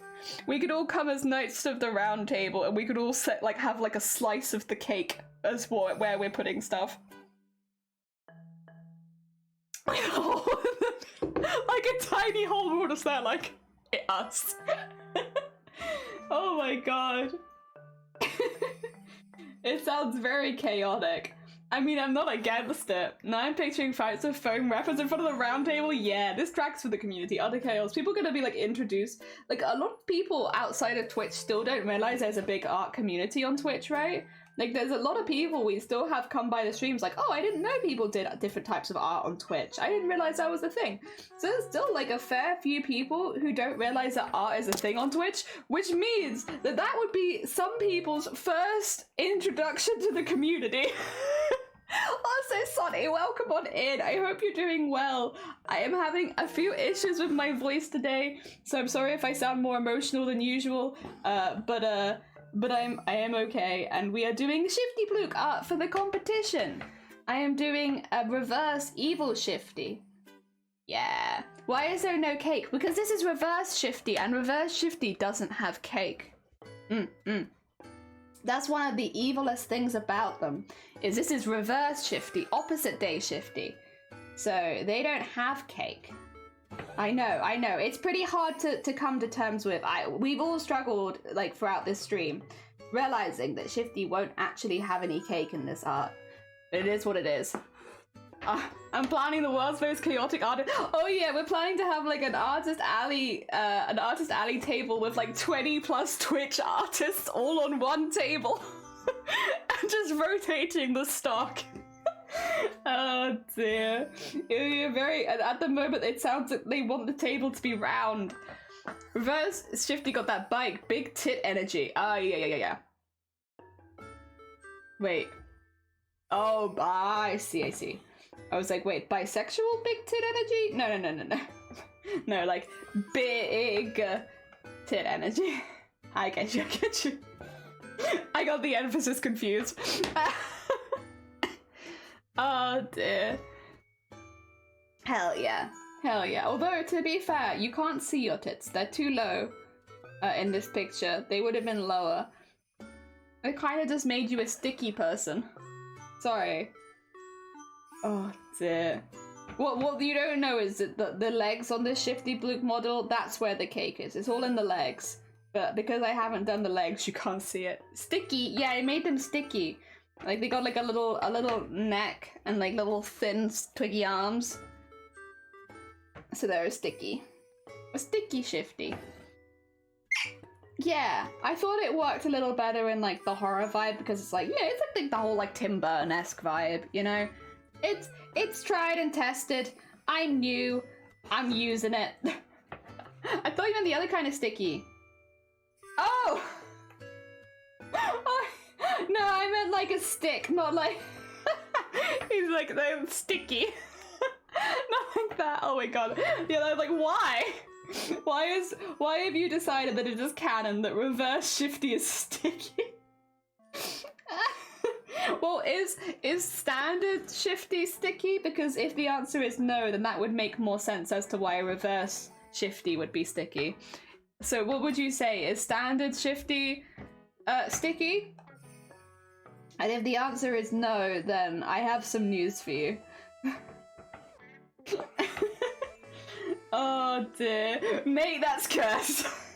Yeah, but you used cursed, right? And I am aiming for full marks in shiftiness, and because you describe your character as cursed, I have to make sure there's a cursed element to the art of said character. Oh dear. Normal Shifty is not sticky. In that case, then I'm afraid reverse Shifty by default is sticky. I'm not gonna do anything on them. I'm not gonna like make it look like they're covered in honey or anything. But like, it won't be obvious. But just know in your soul that reverse Shifty is sticky. Even if I don't add any artistic indicators, we all know now. This is a sticky character. In every sense of the word, they are sticky. Important questions for self-awareness. Yeah, so are you sticky? If the answer is no, yes.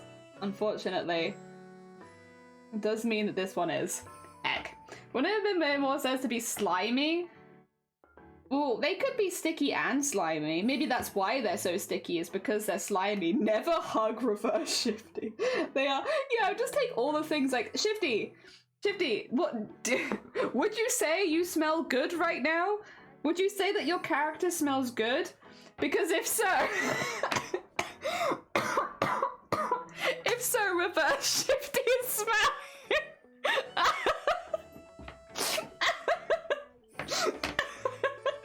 I smell like lavender and cotton candy. Okay, reverse Shifty smells like butt then. Reverse Shifty smells like sewage and rotten eggs. Yeah.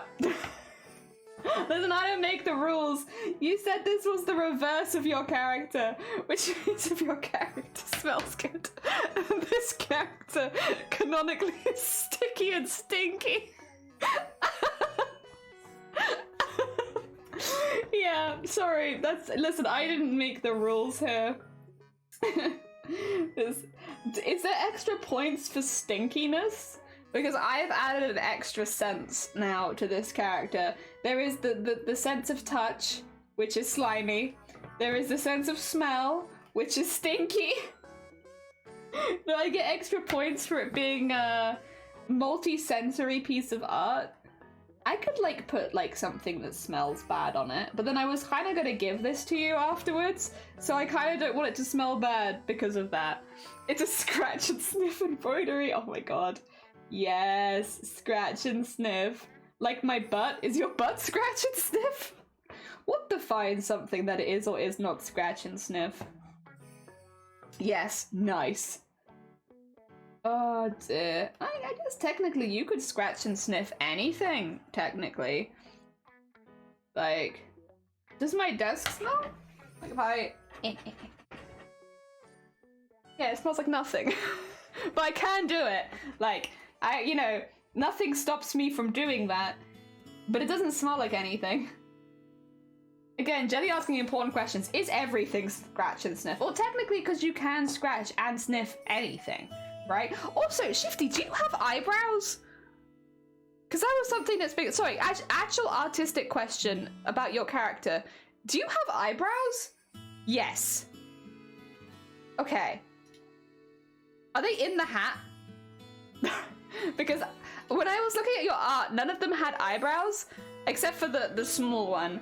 But I have given you pretty defined eyebrows, and they are not inside of the hat. Not the sun. You don't. Oh yeah, probably you shouldn't scratch and sniff the sun. Yeah, that'd be a bad call. Or like, you know, what's it called? The stuff that's inside of thermometers. You shouldn't touch that. I remember that's not good. If your thermometer breaks, you should... Mercury. You should not scratch and sniff mercury. Oh dear. Yes. I think by definition, the thing must be smell more when scratched. Yeah, I guess... I you know what? I would probably agree with that. For it to be like a proper scratch and sniff, the scratching has to have an effect on the sniffing. Otherwise, it's like... kind of why have you bothered scratching it? Because you can scratch anything, but like it doesn't mean that the smell will be stronger. In the Pipia drawings, they're hidden by the mask and the hat. Yes, do not touch mercury, not even the planet. Gatekeep. I'm gonna gatekeep scratch and sniff for you. There has to be something changes when you scratch it, like smell wise. Otherwise, I'm gatekeeping it. You can't have it. All right, your eyebrows have escaped your hat for my one because I wanted them to look dramatic. Apologies. So you're gonna very suddenly have eyebrows. Oops. Andrew, welcome on in. I hope you're doing well. Everything can be scratched and sniffed, but some only once. We're talking about scratch and sniff. Like you have like scratch and sniff pens, erasers, stuff like that. And we're talking about things that can be scratch and sniff. Like, the problem is I'm not going to be able to smell myself, but like, would scratching you make you smell more? I think it can activate perfume, right, though? Like, if you had perfume on your arm and you scratched it, I think it would activate it a bit more. So maybe? Kind of vaguely scratch and sniff? Oh no, fine, you're fine. Go do some scratching and sniffing. You're all good, Shifty. Have a good scratch and sniff. Any vegetable, I feel like if you scratched it, would make it the smell more intense. So I would say like a lot of vegetables would be scratch and sniff.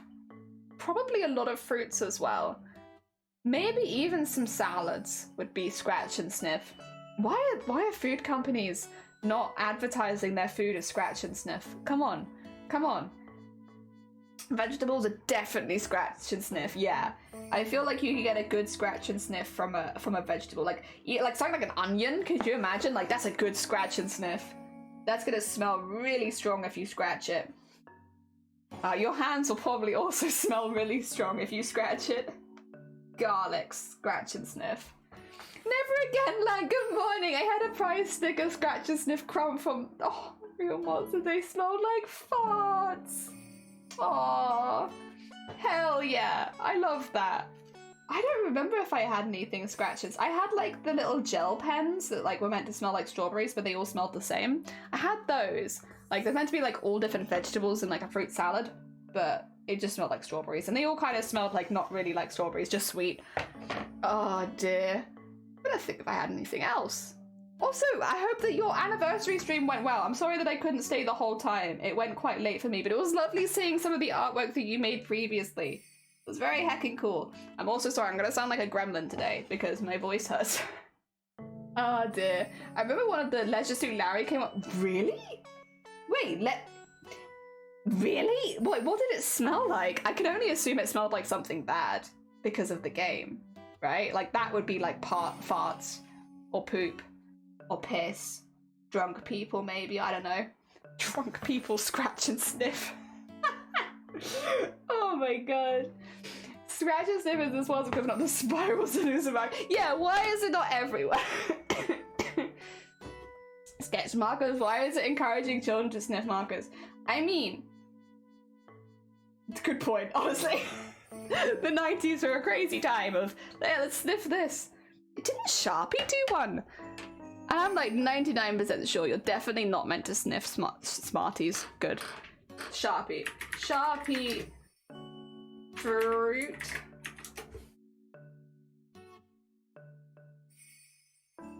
Oh no, they're not. No, you're not meant to smell them. Okay. Alright, they weren't designed for smelling after all. Ignore me. I definitely wasn't sniffing Sharpies.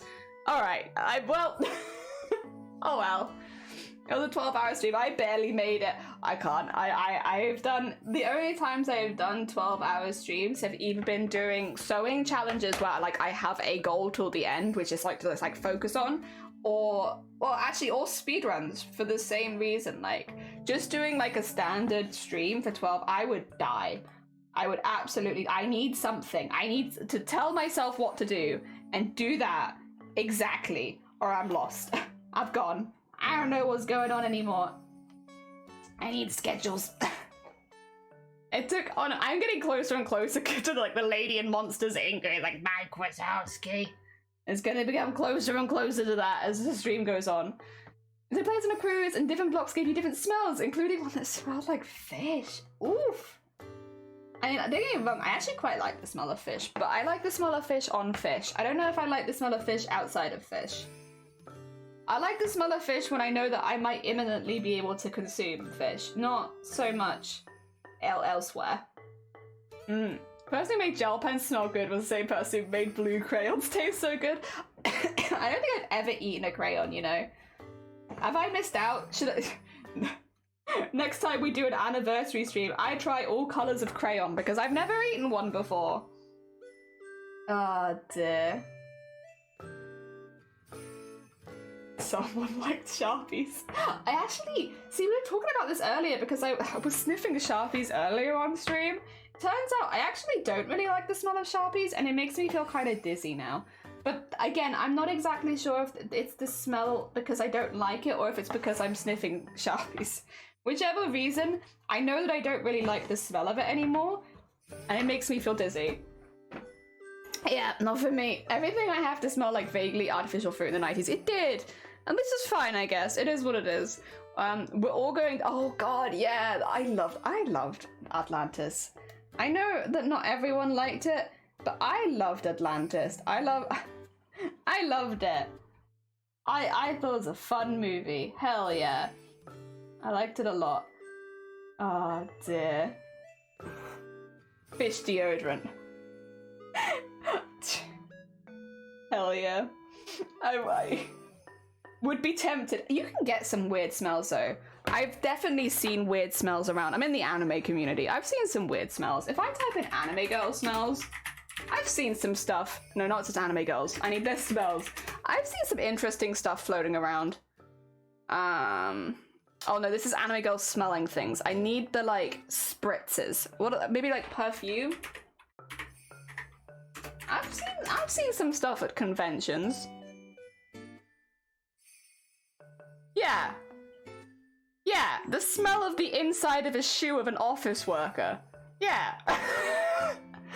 I've seen these hanging around at anime conventions. Oh yeah, sweaty tights. Nice, nice. Yes. You'd think they'd be nice, but they're just kinda... I mean, maybe they smell nicer than I think that they do, but like, most of them are... I don't know if I can say that one. Used underwear. We'll go with that. We'll go with used underwear as a basic. What's this one? Is that an armpit one? Oh, it is. It is armpit. Oh, it's a pregnancy. What? A smell of a pregnant woman? Do pregnant women smell different to regular women? I can't say that I've ever noticed that pregnant women smell any different. You can't smell that someone's pregnant. Oh, I might suffer some marines. The anime community has some weird smells. True, yeah. Smell of a pregnant woman. Next time I go to a convention, like next time we end up going to TwitchCon or something, I'll make sure I get all of the anime deodorant ready. So I can come to TwitchCon smelling like a pregnant woman. Yeah, really just confuse people in the community. I feel like the feeling of biting into soap or candle is very satisfying, but it's, yeah. Yeah. Yeah. Yeah. For me, you know, I miss this sometimes, and there's no way that I can redo it because I don't think any real food has this texture. But were you ever little and you like chewed on Polly Pocket clothing and it's like that plasticky clothing? Yeah. The feeling of chewing on Polly Pocket clothing, I could never relive it, but it was pretty good. feel like we might be entering fetish territory. Do you think? I don't know. I think it's normal to want to smell like a pregnant woman.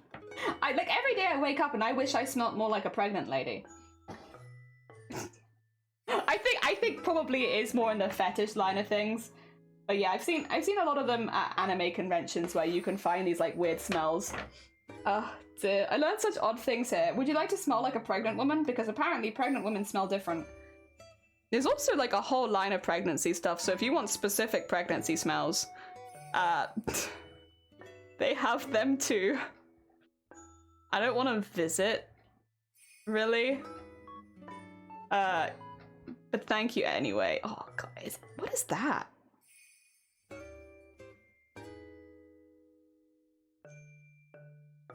I can't say. I'm not saying it, but I found some for male anime characters as well. But I wholesome energy, and I'm not going to say what I've just spotted. But I have found some whatchamacallits. If you're a guy looking to smell like an anime boy, I found the Impreg deodorant. We have to get some for Vile. Vile would love it. Vile's asleep as well, so they can't argue. When is Vile's birthday? Oh wait, it's Vile's birthday every day. We need to send Vile. Vile has a PO box, doesn't they? Doesn't Vile have a PO box? We could just send Impreg deodorant.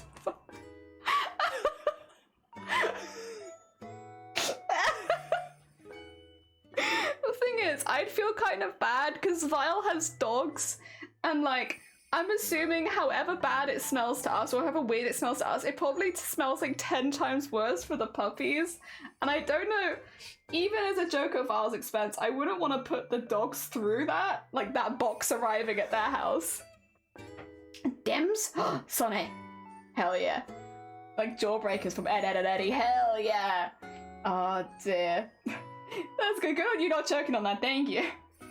Is it cheese related? It is stick related. We were talking about sticky things today. It is stick related. But very specific. I can't say it. It's grim. It's the inside of a bit of a stick. There you go. But the deodorant. And then I'm just gonna let your brain fill in any of the gaps. You can work it out. I'm sure. Oh god. It's incredibly specific. Oh dear. Sticky. No sticky. Just stick. Unfortunately. It is stick related. Not sticky. Oh dear. Either that or they want to eat it. Piss. Oh, thanks for the generous donation of piss. The Great Duck in the Sky will be very pleased with that. Thank you so much. We needed that. We know what we needed to cleanse this chat a little bit. From the anime girl and anime boy. I like because when you scroll down on images, one of the first things it says there is just get help, and it's like, yeah, you know what, maybe I need that. Oh, I don't know if it's because of the translation, but some of these I almost think sound worse than they might actually be. Because of translation, maybe?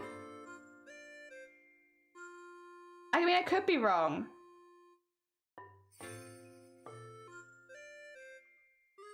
Maybe. I mean, listen, we don't shame here. You're all good. Worms. Smell of what? Could you get worm perfume? Actually, I feel like if they were like capitalizing off the would you love me if I was a worm? Worm perfume? How do you spell perfume again? Oh, persona. Perfume. Worm perfume. Oh, yeah. A lot of...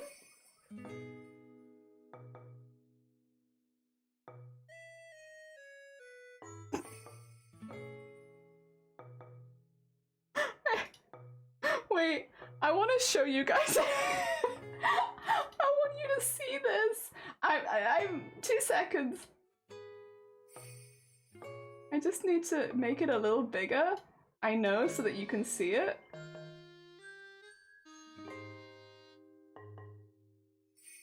Look at this! Look at this! You want worm perfume? It's like proper worm perfume. Like, what the heck? You could just get perfume to smell like an earthworm. Like, the early bird gets the worm, the early bird gets eaten. You wanna smell like a worm? Oh, I kind of want to get it now. I want to know what I smell like if I smell like a worm. What kind of perfumes does this place have? Popular. What's popular with you? Kitten fur. Oh, okay. Thunderstorm. Cannabis.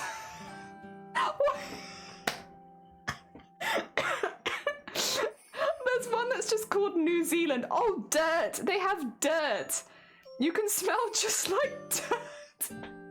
Our most emblematic fragrance, Demeter's dirt, was made to smell exactly like dirt. From the fields around Pennsylvania family farm belonging to our founder. We think of this as April 10th when the plowing begins, the beautiful scent of turned earth, and a touch of last season's corn stalks. Oh my god, I want so bad to smell like dirt. I really want that. Oh god, this is like a money rabbit hole though, because like I can't afford to smell like all the things that I want to smell like. Okay, but kitten does have a smell. True. It does at least have a smell. New Zealand, non-existent. True. That smell's not real. That's a scam. Baby cats have a distinct smell just like baby humans do. Spritz yourself before going through security with just cannabis. Wait, I actually want to read the description of like, because here's the thing, you know, it has a smell, fair, but I don't know many people that would purposefully spritz themselves with cannabis. Slightly floral, slightly spicy, but unmistakably cannabis. Sorry, I'm gonna start that again. Slightly floral, slightly spicy, but unmistakably cannabis. This fragrance has a deep and penetrating beauty. In typical Demeter fashion, this was the first cannabis-focused fragrance on the market. Oh my god. And then they've got a quote from Bob Marley that says, "Herb is the healing of a nation, alcohol is the destruction." It'd get you in trouble in a few places, it could. Oh god. Let's see. Oh. Slime scent? How does your slime smell? Well, I don't know if I want to go down that route. What's Tootsie? Oh, you can smell like a Tootsie Roll. Or Tropical Dots. Or Junior Mints. That's cute. I like that. Those are cute ones. And yeah, you can just smell like the entirety of New Zealand. You can smell like Ireland as well. Or Thailand, Morocco, Cuba, the Great Barrier Reef. Plenty of places you can smell like. What are in your classics? Let me have a little look. Let me browse your classics. Angel food. Some of these definitely stick out as like a what? Okay, well, that's not so weird. There's probably more unusual stuff. They have some nice ones. Bonfire. As someone who's been around a lot of bonfires, it's never something that I've tried to smell like on purpose. Bonfire though, that's an option. Cannabis. I keep saying cannabis. Cannabis. God, I'm getting so confused between cannabis and cannibalism again. Oh, do you want to smell like Chipotle? We can have you smelling like Chipotle if you like. Condensed milk. Oh, I want so badly to get earthworm. Really does stand out. Dust. How about dust? Cannabis is an A-class drug. That's the highest class there is. Actually, it might be B. Either way, smelling like it might not be a good idea. Yeah, it's not a good call. It's dangerous. I would like to smell like a thunderstorm. Yeah, thunderstorm was one of them. Let me get you the thunderstorm description really quickly. Sorry, it's gonna be down in T. You can smell like pizza. I did just see that as I scrolled by. Pizza's on the menu. Also, at the spacewalk. How does one even smell like the spacewalk? You can smell like true, which is rain. That's an after rain smell. I kind of like that because that's like the smell of like moistness and things growing. Have you ever considered the olfactory side of rain? You know it's coming. You can smell it in the air. It does seem that on summer days when it's hot and dry with a thunderstorm brewing over the next hill, you can smell the rain. You can smell something but rain. Have you ever tried to smell the same rain in January when the ground is frozen solid? Not a chance. But when the ground and the plants are warmer, you can smell something. What you can really smell comes not from the air but from the ground. Plants release oils that enter the soil and blend with other earthly odors. These odors are released into the air when the relative humidity at ground level exceeds 75%. Moist, humid air will transmit odors far better than dry air. In these moist, humid conditions, we notice these odors are more readily. And since rain is so often connected with moist, humid air, we associate one with the other. The Demeter fragrance thunderstorm captures the complex sensory moment perfectly, like poetry. Thunderstorm is subtle and difficult to define, but real, with thunderstorm reflecting the deep and violent nature of a summer storm. Are you sold, Unpredictable? Are you sold? Oh, you sent me a thing? Let me have a look-see. Oh. Oh. Oh, aromatic, fruity, green, sweet. Oh my god, they're so expensive. But do you want to smell like a moth? Moth. Hell yeah. I'm gonna pop that on my phone for someone to get me next birthday. You want to smell like a thunderstorm. It does sound like kind of what what Spudsy was saying though. It's kind of like that sort of smell, like after the rain. Hell yeah, Spacewalk. I will find out what Spacewalk smells like because I want to know what Spacewalk smells like. And I'm in the S's anyway. There it is. Tell me what Spacewalk. We took the idea of a sweet, shrill, and metallic scent and twisted and extended it into an out-of-world wearable fragrance experience. There's been much discussion about the smell of space over the last few years. After the 2003 mission, astronaut Don Petrit described it on a way of a NASA blog. It is hard to describe the smell. The best description I can come up with is metallic, a rather pleasant, sweet metallic sensation. So they made a perfume to try and get that same smell. So space actually smells like burnt toast. Yeah, like a printer that's working a bit too hard. According to actual astronauts, I found funeral. No. Stop. No. Oh, wet garden. That's another one that might interest people. Wet garden, probably very similar to thunderstorm, I'd assume. Sushi. Is fish an option? Sorry, I skipped past F, but is fish an option? Could I smell like fish? No, but I could smell like folding money. which is, you know, it's pretty close. What does folding money smell like? Oh my god. I want to smell like the scent of folding money. The US dollars have a distinct, if somewhat evolving and ambiguous smell, with hints of inky cotton, leather wallets, metal cash drawers, and hundreds of sweaty palms, in a complexity that evolves and changes over time as money circulates. We use new, though not uncirculated bills, focusing on the crispness of the fabric-laden paper and the ink. The result is a light, clean scent, with enough of the ink to make it unmistakably money in American bills. Gag! The pencil was recently laundered, but oh my god. I want all of these. I'm so shocked that I haven't heard of some of these before. The thing is, I could get like a sampler of it for £5 or $5, but I don't know what the shipping is going to be like because this is an American company. But I could pick up a sample for $5. So you definitely could add it. I want a coffee soap that I can smell that I go bathes and stuff. Is there Old Book? There was Old Book. I saw that. I don't remember what it came under though, but I scrolled past it earlier. And there was definitely like pages of a book or something like that. 2 seconds, I'll just scroll through because I don't remember what it came under. But it had like quite the image. Riding crop. Alright. Snow. Does snow smell like anything? I feel like snow is not a smell that you really Wait, what was it under? Oh god. Can you DM me the thunderstorm one? Absolutely. Let me just scroll back down before I go past it. Where was thunderstorm? There it is. I will DM you that. I'm just gonna scroll. I'm just looking for the paperback. There it is. Paperback. A trip to your favorite library or used bookstore, sweet and lovely with just a touch of the musky smell of aged paper. Paperbook harnesses the scent with sprinkling of violets and a dash of tasteful potpourri.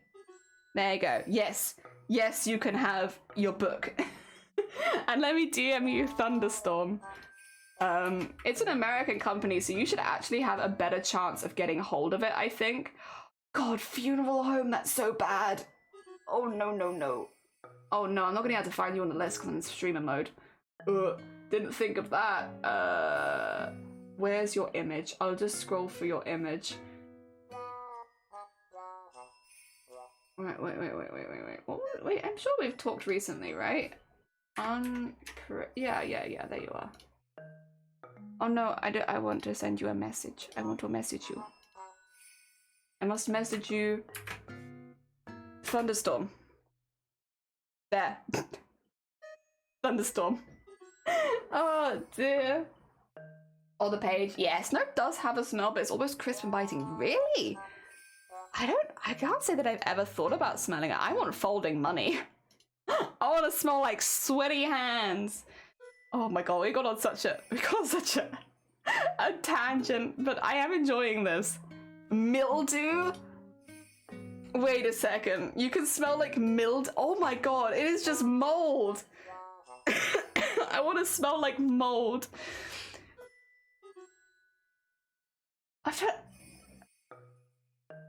She wanted the smell of turning your air conditions on for the first time in May.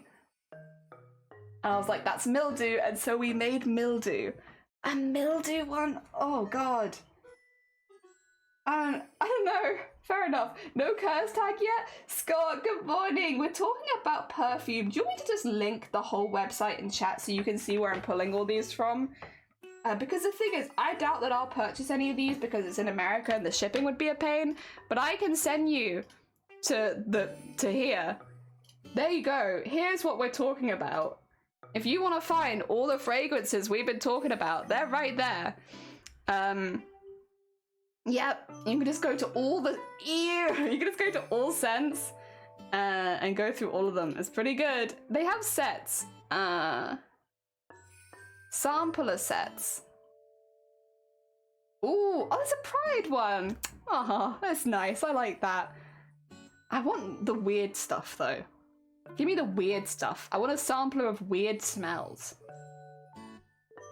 Oh, there's a Zodiac one. I want to smell what my Zodiac smells like. All right, guys, we're doing horoscopes. Get ready to know what your Zodiac smells like. Should I start at the beginning? Because we probably have someone from every Zodiac here, right? All right, we'll start at the beginning. Aries, are you ready to know what you smell like? Oh my god. You smell like strength, energy, and confidence. They're traits that shine under the determined sign of Aries and are feelings we get from... Oh, okay, so you'd be jacaranda wood, frankincense, amber, and bergamot. Okay. Nice. What about Taurus? Taurus, we're looking at a... Ooh, okay. Conservative but sensual. You've got black musk, cedar wood, guaiac wood, pine, and lemon. So a very woody one. Very woody. There's glue perfume. Chef's kiss. What are you? I'm a Scorpio. I'll be later down the line. Gemini, we've got outgoing and flirtatious. So you have vetiver, cyclamen, and cardamom. I don't even know what half of those are that are in you, Gemini. Sorry. It's not wood. Don't recognize it. Cancer is feeling safe and emotionally and spiritually, romantically, and financially. Just feeling safe. The results are ylang yang, black davara, Ugandan vanilla bean, and barwood. So wood and vanilla. Very nice. The kitten one says cannot be shipped to sun countries. Did they use real kittens? I wonder what the rules are with stuff like this, because it's a bit odd, right? I'm just gonna skip to Scorpio. I'm so sorry. I want to know what it is. I'm red. I know I'm red. They're always like Scorpio is red. I was like, more pastel, but all right. You know, bergamot, cashmere, and vanilla. I'm not really, you know, these aren't quite the same as... Yeah, they missed it. They could have had lobster. Try smelly fish. I still want fish. But I don't know how I would find fish. Because fish wasn't in the list, was it? But lobster, I guess, is in the list. I wanted fish smell. But there is... Yeah, no fish. But I guess lobster would be similar to fish as kelp, I guess. I could do kelp. Kelp would be good. A beautiful blue-green fragrance just with the elements of kelp and elements of the sea. Beautifully wearable. Yeah, it's just fish. It's just fish. Oh, lobster. Thank you for the lobster. Not for the faint of heart.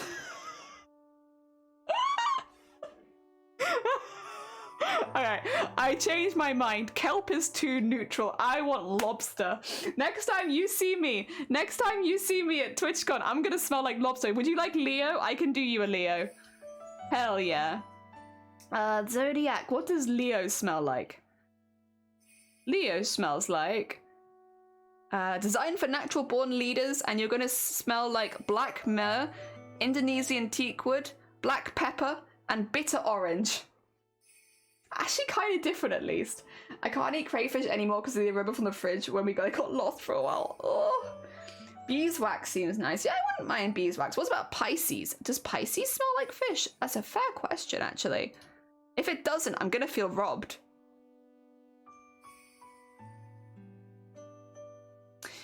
Lime, teak, velveteer, and verbanda.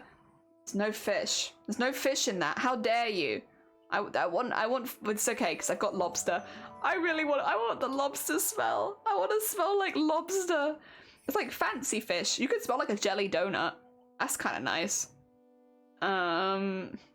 Anything else vaguely fishy? New car.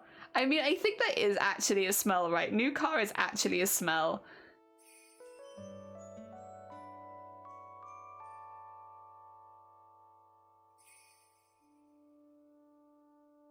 I don't know what an OUD is, but apparently you can smell like one. Pixie dust is cute. Pizza sounds good. Play-Doh. Yeah, Shifty did mention Play-Doh was on the list. Puppy breath. Riding crop and saddle. Salt air. Nice. The spacewalk is gonna get me a lot. Spacewalk. Oh, manly smells like smelly socks. I'm in the air section. I can keep an eye out for socks for you. Although I don't see any socks. There's leather though. You can smell like leather if you like, which I think would be close, right? Leather you could see as maybe like a manly smell, right? Where would leather? There it is. Leather seems like that could be a smell. Grumpy cat. God. Holy water. Wait a second. I want to smell like holy water.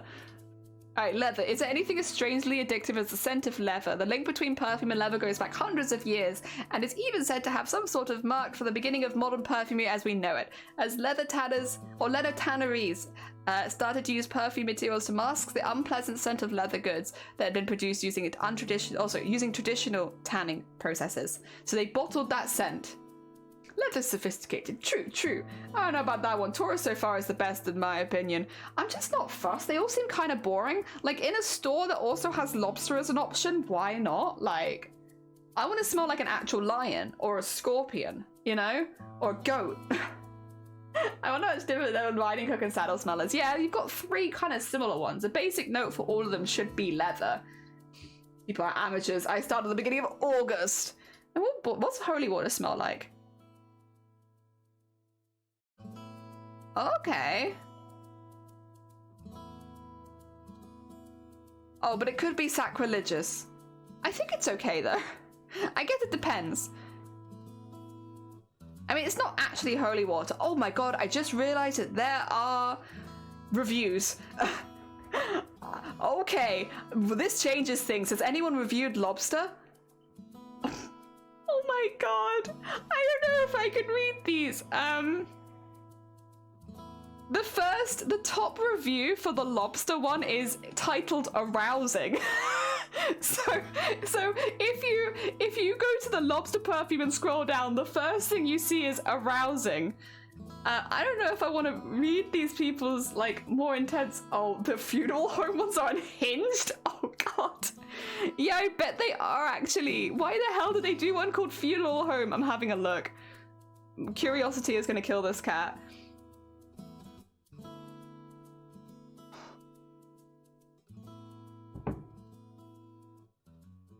Oh my god. Wait, there's a zombie one? Oh my god. Taking cues from people whose reviews I've read in the past, I used the funeral home one as a layer over for zombie for her, and the result is amazing. On its own, the smell is sweet, floral, and gentle. It's hard to say which flower I pick out. Definitely lily and chrysanthemums for sure. But oh my god. They literally put the smell of funeral home over the smell of dead body. I think something is missing, maybe the smell of burning flesh. That's just my 2 cents though. Oh my god. Oh my god. It's a scam, it's just water. True, it would be a scam. Oh my god, I may need to share this in Brush for High Street. It isn't urgent enough. Yeah. The funeral home ones truly are authentic and not creepy. We sell this in our shop. One of the customers is an actual funeral director, and he took one whiff and declared, "Yep, that's my funeral home." Oh, good god. I bought this to impress my necrophiliac boyfriend, and he just goes wild for it. It's taking me a moment to process some of these. Oh my god.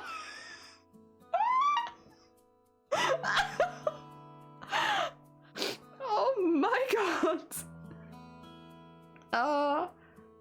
Oh lord.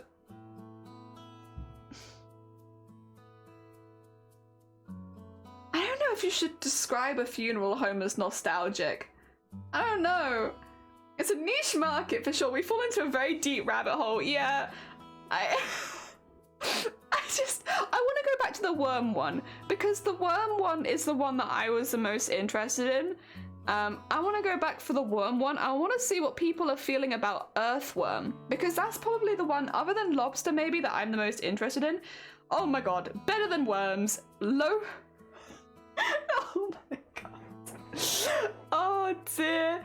The top one is better than worms. Loamy, mulchy, leafy soil, a darker, richer scent than plain old dirt. Dirt has a dry quality to it, while earthworm definitely evokes a pleasant aura of moisture. Don't let the thought of worms and decay creep you out. On the contrary, it's an earthy, fertile smell. Oh god.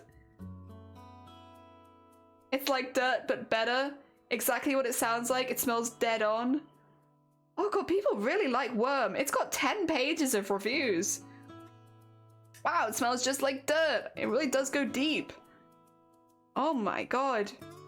I love when it rains heavily enough that I see earthworms wiggling all over the sidewalk, because that means I'm going to get that deep, rich soil smell. The scent captures it perfectly. It's very true to the description. Humid, moist, cool, check, check, check. It immediately made me think of hiking through the woods in the fall after a storm, which really takes the scent to the next level. The hint of decomposting wood and leaves. It's not just potting soil, it's the whole package. Would you like this perfume if it were... Yeah, I would. Oh my god, these comments are okay, wait a second. Let me see, like, we've had a few weird ones. Dust. I am quite interested in what people's reaction. Oh, Dust doesn't get very good reviews. When I think of Dust, I think of microscopic skin sales. I think of dog fur and other undesirable things. Thankfully, this smells nothing like that. There are a few smells going on, but it's light and airy. Probably it's actually too light. And yes, I smelled a hint of toothpaste too. Weird. Overall, I like it, but I wish it was stronger. Like, when I want to smell dust, I want to smell dust. Like, I don't want any of that light dust. Give me dog hair. Oh dear. Oh yeah, people aren't so there are some people that love it, but there are some people delicious. Dust is delicious. I've received this as a complimentary atmosphere spray, and ambivalent at first, as always. Yes, when I sampled the fragrances for the first time, I'm reminded how much I don't pay attention to the scents around me. To my nose, it smells metallic in a petrichor kind of way, and I love it. Yes, now that you mention it, it does smell like dust, but not in an annoying sneezing kind of way. I don't know about the cologne or roll-on, but as an atmosphere spray, it just works. I like it when people come to my house for the first time and I just spray dust smell over everything, so that when people come into my house, it smells of dust. Oh, good God. Oh, good God. Like, and I don't think this is even a fetish thing. I think this is just genuinely, like, people are looking for specific smells and they want their house to smell like it. I just can't imagine wanting my house to smell purposefully like dust. What is a giant sequoia? And what does it smell like? Oh, is it a tree? Okay. Oh, no, it's a decaying tree. Okay.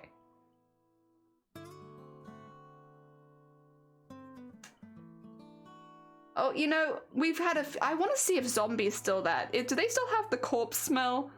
Because we mentioned it before. No, it doesn't look like it. I think we're all out of corpses, unfortunately. I would have loved to have seen the reviews on the corpses, though. Oh, dear. We finally entered the Twilight Zone. The full Zodiac sampler pack can't get to be sent. I don't think the sampler pack looks that exciting. The sampler pack looks like generic smells. Like, they're not giving you spacewalk. They're not letting you walk on the moon, you know? I don't think it's worth the time. Oh, Mikey, welcome on in. Thank you so much. I appreciate it. Yeah, we're not doing the challenge anymore. I'm just making some art for some friends now. But it was fun, but my hands are very tired. Next year, I'm going to use the embroidery machine and do half and half hand stitching and embroidery so that I can do some bigger pieces. I got plans, but it was really fun. I had a great time. Glad you liked them. Just as sorry, I realized you might have just come in. We are talking about, we found a place. I should pin it, honestly. If we're going to talk about it this much, I should just pin it. We found a place that offers some very unique, like, scents, and we're interested. First of all, I want earthworm. I want the earthworm smell, and I want maybe lobster. Although lobster gets some... A lot of the reviews are not as bad as you think it is. Which is a weird kind of review. Everyone thinks this will smell horrible like a fish market. They're wrong. It smells just like cooked lobster meat, sweet and delicate, and yes, with a hint of the sea.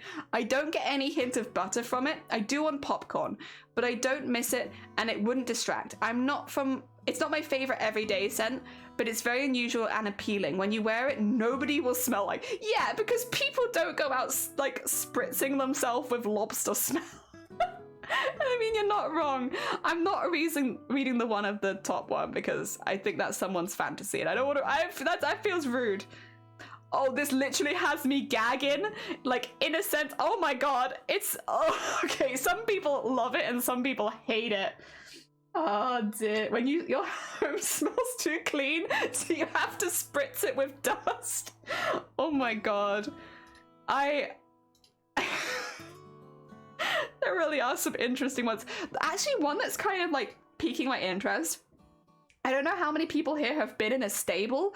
There is stable, which is simply described as fresh hay and muck and sweet animal sweat.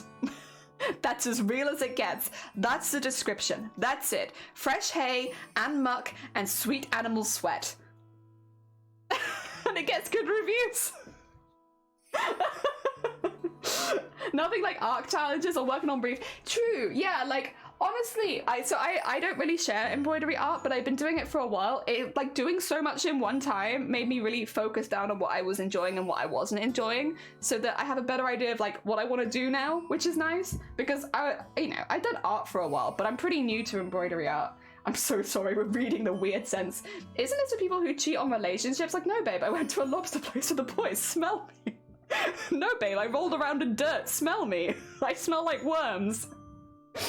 My day was going too hard. Do you want to hear some reviews for stable? I was put off by the scent at first, and it has a fresh cut hay sense, but then once it's been on a while, it smells, and it smells more like worn leather with animalistic scents. It does remind me of an active barn. It wears well with other scents. I've been laying it with Thunderstorm, and they complement each other very well. This scent could work for a man or a woman depending on what it's been layered with. My wife loves these 2 layers on me, and have commented on how much, more than once, she loves it and thinks that it fits me really well. When your wife comes by and says the smell of stable suits you. Oh my god. It does seem like hay is a bit stronger, but we do have ones which say, not for the faint of heart. The fragrance is really different and completely for the daring only. It almost borders on indecent. Stable is not a one-note show, but does change over time. It starts out very green, smelling like grass, dandelion, weeds, and hay. Over time, it changes to a peppery leather with some greens. I was at the store the other day wearing it, and I found this fabulous leather smell, and looking around to see what it was, only to realize it's me! The scent also lasts. I can put it on in the morning, freshen up again and smell the greens and hay and still smell stable in the morning. I haven't seen many reviews for this scent. That's too bad. Like I said, there's nothing else like it. What's the science between converting a capture smell into a liquid scent? I'm not sure, but a few people have commented on this so far, that you can get them as perfumes, but you can also get them as like roll-ons and body lotion. You can! Yeah. Okay, so you can get them as a purse sampler, which is the one I was looking at, but you can also get atmosphere diffuser. You can get body and a bath and body oil, shower gel, body lotion, roll-on perfume, pick-me-up cologne spray, pick-me-up cologne spray, but bigger.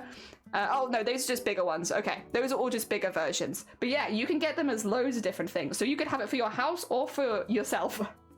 I put all the scents in the cart and found interesting, all in the Paris perfume, and I went $55. If you get the worm one, can you tell me what it smells like? Because I want to smell like a worm. Next time I go to a convention, I want to smell like worms. I want to meet people that I've chatted with online for years and be like, hi, it's nice to meet you. And I want to smell like a worm. Oh my god. Oh, that'd be so fun. I want to go to a cosplay competition smell like lobster. Oh my god. What else did they have? Sushi's a weird one. I feel like that could smell a bit fishy. I'd be up for smelling like sushi. Not what you think it would smell like. The sushi is a French scent of just cooked sticky rice, straight from the seaside seaweed, laced with hints of ginger and lemon. Simply delectable. After all, if it smelled like fish, would you wear it? Yes! I've been looking for a fish smell all day. It's my brand. I'm jellyfish. I want to smell like fish. But you think that I can get close with the lobster. I didn't get the worm, but I did put watermelon lollipop in there and thunderstorm and swimming pool. I mean, they sound kind of nice. I like the smell of chlorine as well. Oh, it smells like vegetarian sushi. Okay. Very pleasant. It just, it seems like, so there are some poor reviews. It seems like maybe this one runs off a little bit quicker so you don't smell it for as long. Oh, my sister gagged, but I liked it. Oh dear, but it's not long lasting enough. Yeah, okay, a lot of this just seems like, yeah, it's not sticking for long enough, so it's like, it's a nice smell, but you have to reapply it a lot, which I could understand that being frustrating. Oh yeah, okay, fair. I get it. What else have we got? I will do some work one day, but this is important. It's important that I know what these things smell like. I want Play-Doh. Let me have a little look at Play-Doh, because to me, Play-Doh is just salt. Play-Doh is just salt. Okay, they bottled the fresh, just out of the can, EAU de Play-Doh, de Play-Doh aroma as part of the year-long celebration of the beloved modeling component's 50th birthday. Okay, nice. It's meant for creative people, like us. We're creative people. We're made to smell like Play-Doh. One of Play-Doh's compound's most notable characteristics is its scent, said Lee Ann Capello, the vice president of marketing for the Play-Doh brand. When you open a can of Play-Doh compound, you're instantly transported back to childhood. What better way to celebrate the 50th birthday than bottling the scent for adults everywhere as a reminder of their youth? Let's have a look. It's great. It's good reviews. One of the best, in my opinion. This is happiness in a bottle. I use it whenever I feel like smiling and feeling light and youthful. At times, it smells exactly like the newly opened container of Play-Doh, and at others, it has a sweet candle wax-like smell. My only the concern is that it's subtle, so it doesn't have as much staying power. I get that. That would be annoying for me as well. I love the smell. Sweet smell, wonderful. Look, people love it. I mean, fair. To me, it just smells like salt, though. Is there a smell? But it's just, yeah, they're not telling us what's in it. It's being kept as a secret, but... Yeah, I wish I knew what the smell was meant to be, because I think of it, I just think Play-Doh smells like salt.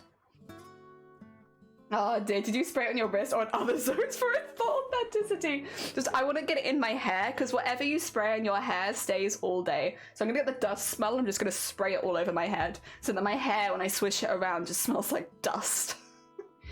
Oh dear, you want vampire blooms? I mean, I wouldn't say no, I guess. Fair. Okay, I've got some Yorkshire... I don't like that tea. we bought that tea because I like the biscuit tea. We bought the jam and toast one, and so we had some builders and plumbers over at the time, and I was like, hey, I bought like a weird tea. Do you want to try it? So we fed this tea to like the entire building team, myself and Shiny. We all had this tea, and all of us took one sip and were like, oh, I don't know about that. Oh dear. It doesn't taste of Play-Doh, mine. It tastes like it's been passed through it. Oh my god, I've been putting a positive face on it all last night. I hated it. All of us hated it. All of the builders looked at us and were like, can we have a different one? I was like, yeah, let me just go make you a proper cup of tea. It's like, oh god. It's just, I don't know. The biscuit one's great, but like this one, it just isn't it. Not for me either. If I add the worm, I get to 60. Oh my god. New baby. New babies do have... Fresh baby definitely has a scent. I don't know. Would you want to smell like a baby, though? I feel like... I'm not denying fresh babies do definitely have, like, a smell to them. But, like... Unlike old baby. You know what I mean. Fresh child. There is a scent to a fresh child. But I don't know if that's a smell that I want to smell like. I feel like, I think if you're a woman, people are going to maybe assume that you have a baby near you, and I don't want people assuming I have a child. I have no responsibilities. There's nothing like that near me. But also, like, I'm just having a little look. Light, very pretty, smells nice on me. Which, another one where the scent's just not lasting as long. Oh, apparently people are saying it smells like a plastic baby. Like a baby born. My baby born always smelled like grass because I used to put grass in its mouth. So, and it would get stuck in its innards so that it would like become compost inside of the baby born. My baby born smelled like composting grass. A newborn plastic baby, how does that work? Straight out of the factory, into your house. I want to say something that's really cursed, and I might also say, please go. Listen, as if this isn't cursed enough, I think it's okay. I think you're safe. Man, I really am. Oh, there's... Oh my god, okay. There's one called Kamikaze, but I think they mean the drink Kamikaze, not the... Yeah. Suspicious naming right there, not sure about that one. Gold!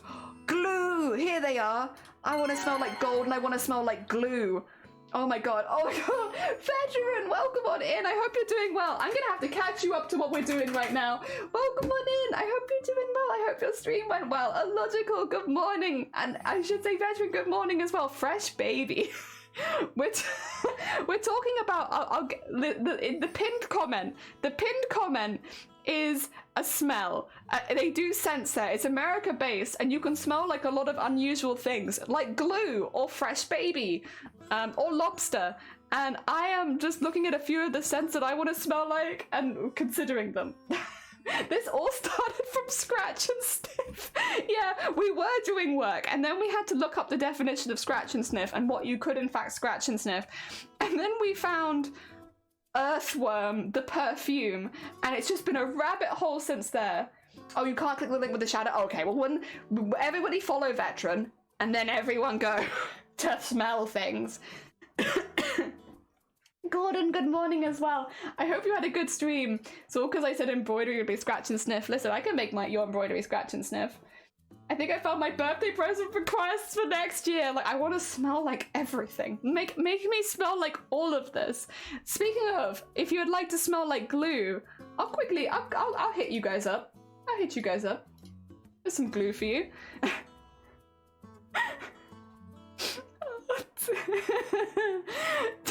Glue is the scent of airplane on car modeling glue. A guaranteed trip down memory lane. And no, it's not toxic. And no, it will not make you high. But hyacinth with worm, that would be cute. That would be cute. All because I'm doing a birthday competition. Now we have to smell like glue. Oh, nail polish would be a good one. I haven't seen it, but I wouldn't mind smelling like nail polish. Glue was a shot in the dark, and I hit the bullseye. The clear winner in my order of 7. It has a sweet smell. It smells like a mixture of nail polish and glue, and the combination is great. My only regret is I wish I'd ordered a larger size. That's a great review right there. Oh dear, there's a hecking blend. It's almost like the person is angry. Well, what's the fun in that then? Yeah, why am I buying a perfume that doesn't make me high? Excuse me. All my perfumes make me high. Much Wholesome talks about sniffing glue, but it's okay because it's not toxic, so it's fine. Everyone seems to like glue. Oh, except for this person who said, wait a minute, I don't know about this. I threw it out. It smells like toxic fumes, which is clever. Then why don't you like it? It's glue. Glue is toxic fumes. It's not meant to smell healthy. Worries, welcome on in. Worries, if you see the link in the pinned comment, we're talking about scents that you can purchase and smell like. Scented Threads is the next winner. Oh, I would like that. Yeah, smelling like musty craft room. It's talking about fragrances like dust, funeral home and worm. Actually, I found gold, and I kind of want to smell like gold.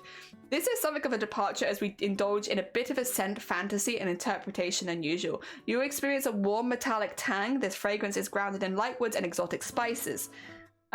So this is, I like to layer this with honey. Honey and gold. Okay. Smells like hand sanitizer. I wouldn't mind smelling like hand sanitizer, I guess. That's okay. I'm getting very serious. I must have smelled. No, you're fine. Take care, Unpredictable. I am going to have to end stream soon. I'm so sorry because I know we just got raided. It's only just because my voice is like, it is failing me. And while I would love to talk about silly scents all day, like fuzzy balls. Fuzzy balls? Oh, it's a tennis one. It's just called fuzzy balls. Okay, I was gonna say, like, I don't know if you can have a, yeah, me too. I was also like, that's out there even for them. But apparently most people don't like fuzzy balls very much. It's only got 4 reviews and it's at 2 stars. So, you know, we don't put a lot of faith in fuzzy balls. It's there, but I don't know if I want it, you know? Good night, Unpredictable. Take care of yourself. I have my watermelon. There was a watermelon one, but I don't know if I want, I don't know. I could get watermelon, but I kind of want to just smell like an earthworm, to be honest. I'm just more, that's more my vibe. My vibe, pizza. Pizza is a departure, stretching the boundary of the concept of wearable fragrance. We had to try tomato sauce, creamy mozzarella, a touch of oregano, perfectly balanced for the adventurous. The history of pizza. It's both form and fun. It's I'm sorry, they've gone into like the history of pizza. Fuzzy. Made a silly little meme thing? You made a meme thing? I want to see your meme thing. I want to see the meme. Oh god, wait, I can see that. I don't think, is that the meme thing? No, I think that's something else. God, how is it already past midday? Is it in live stream chat? Glue. Ah!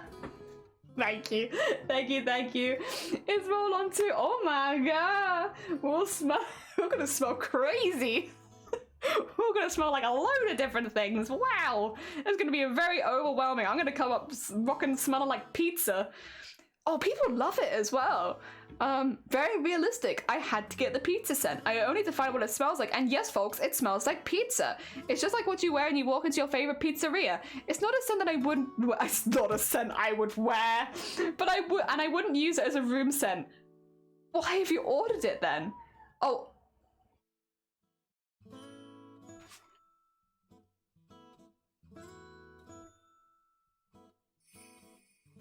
I can hear an owl. Pizza! P-I-Z-Z-A. Smell like pepperoni. You heard? Wait, you could hear that? Yeah.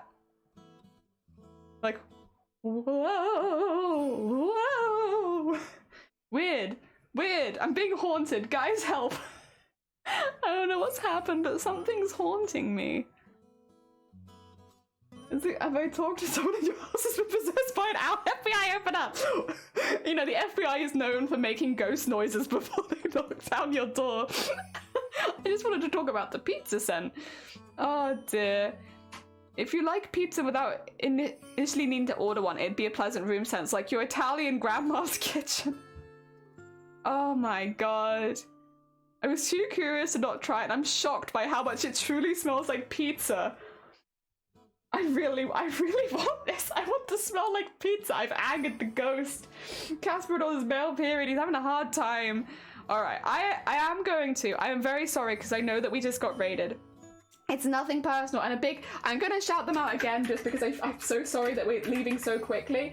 It's just because my voice is hurting quite a lot and I need to be able to rest it because we have a big announcement stream tomorrow and I want to make sure that my voice is there so that we can properly yell about it. So I apologize. I will end stream there, but it's nothing personal, and I thank you so much for the raid. I really, really do appreciate it. I'm gonna send you all into another really sweet bean. Now listen here. We've been talking about weird, stinky, smelly things, but whoever we raid into might not want to be talking about weird, stinky, smelly things. So, if we raid into someone, just bear it in mind. You can talk about fetishy, smelly things here, but you might not be able to talk about it elsewhere.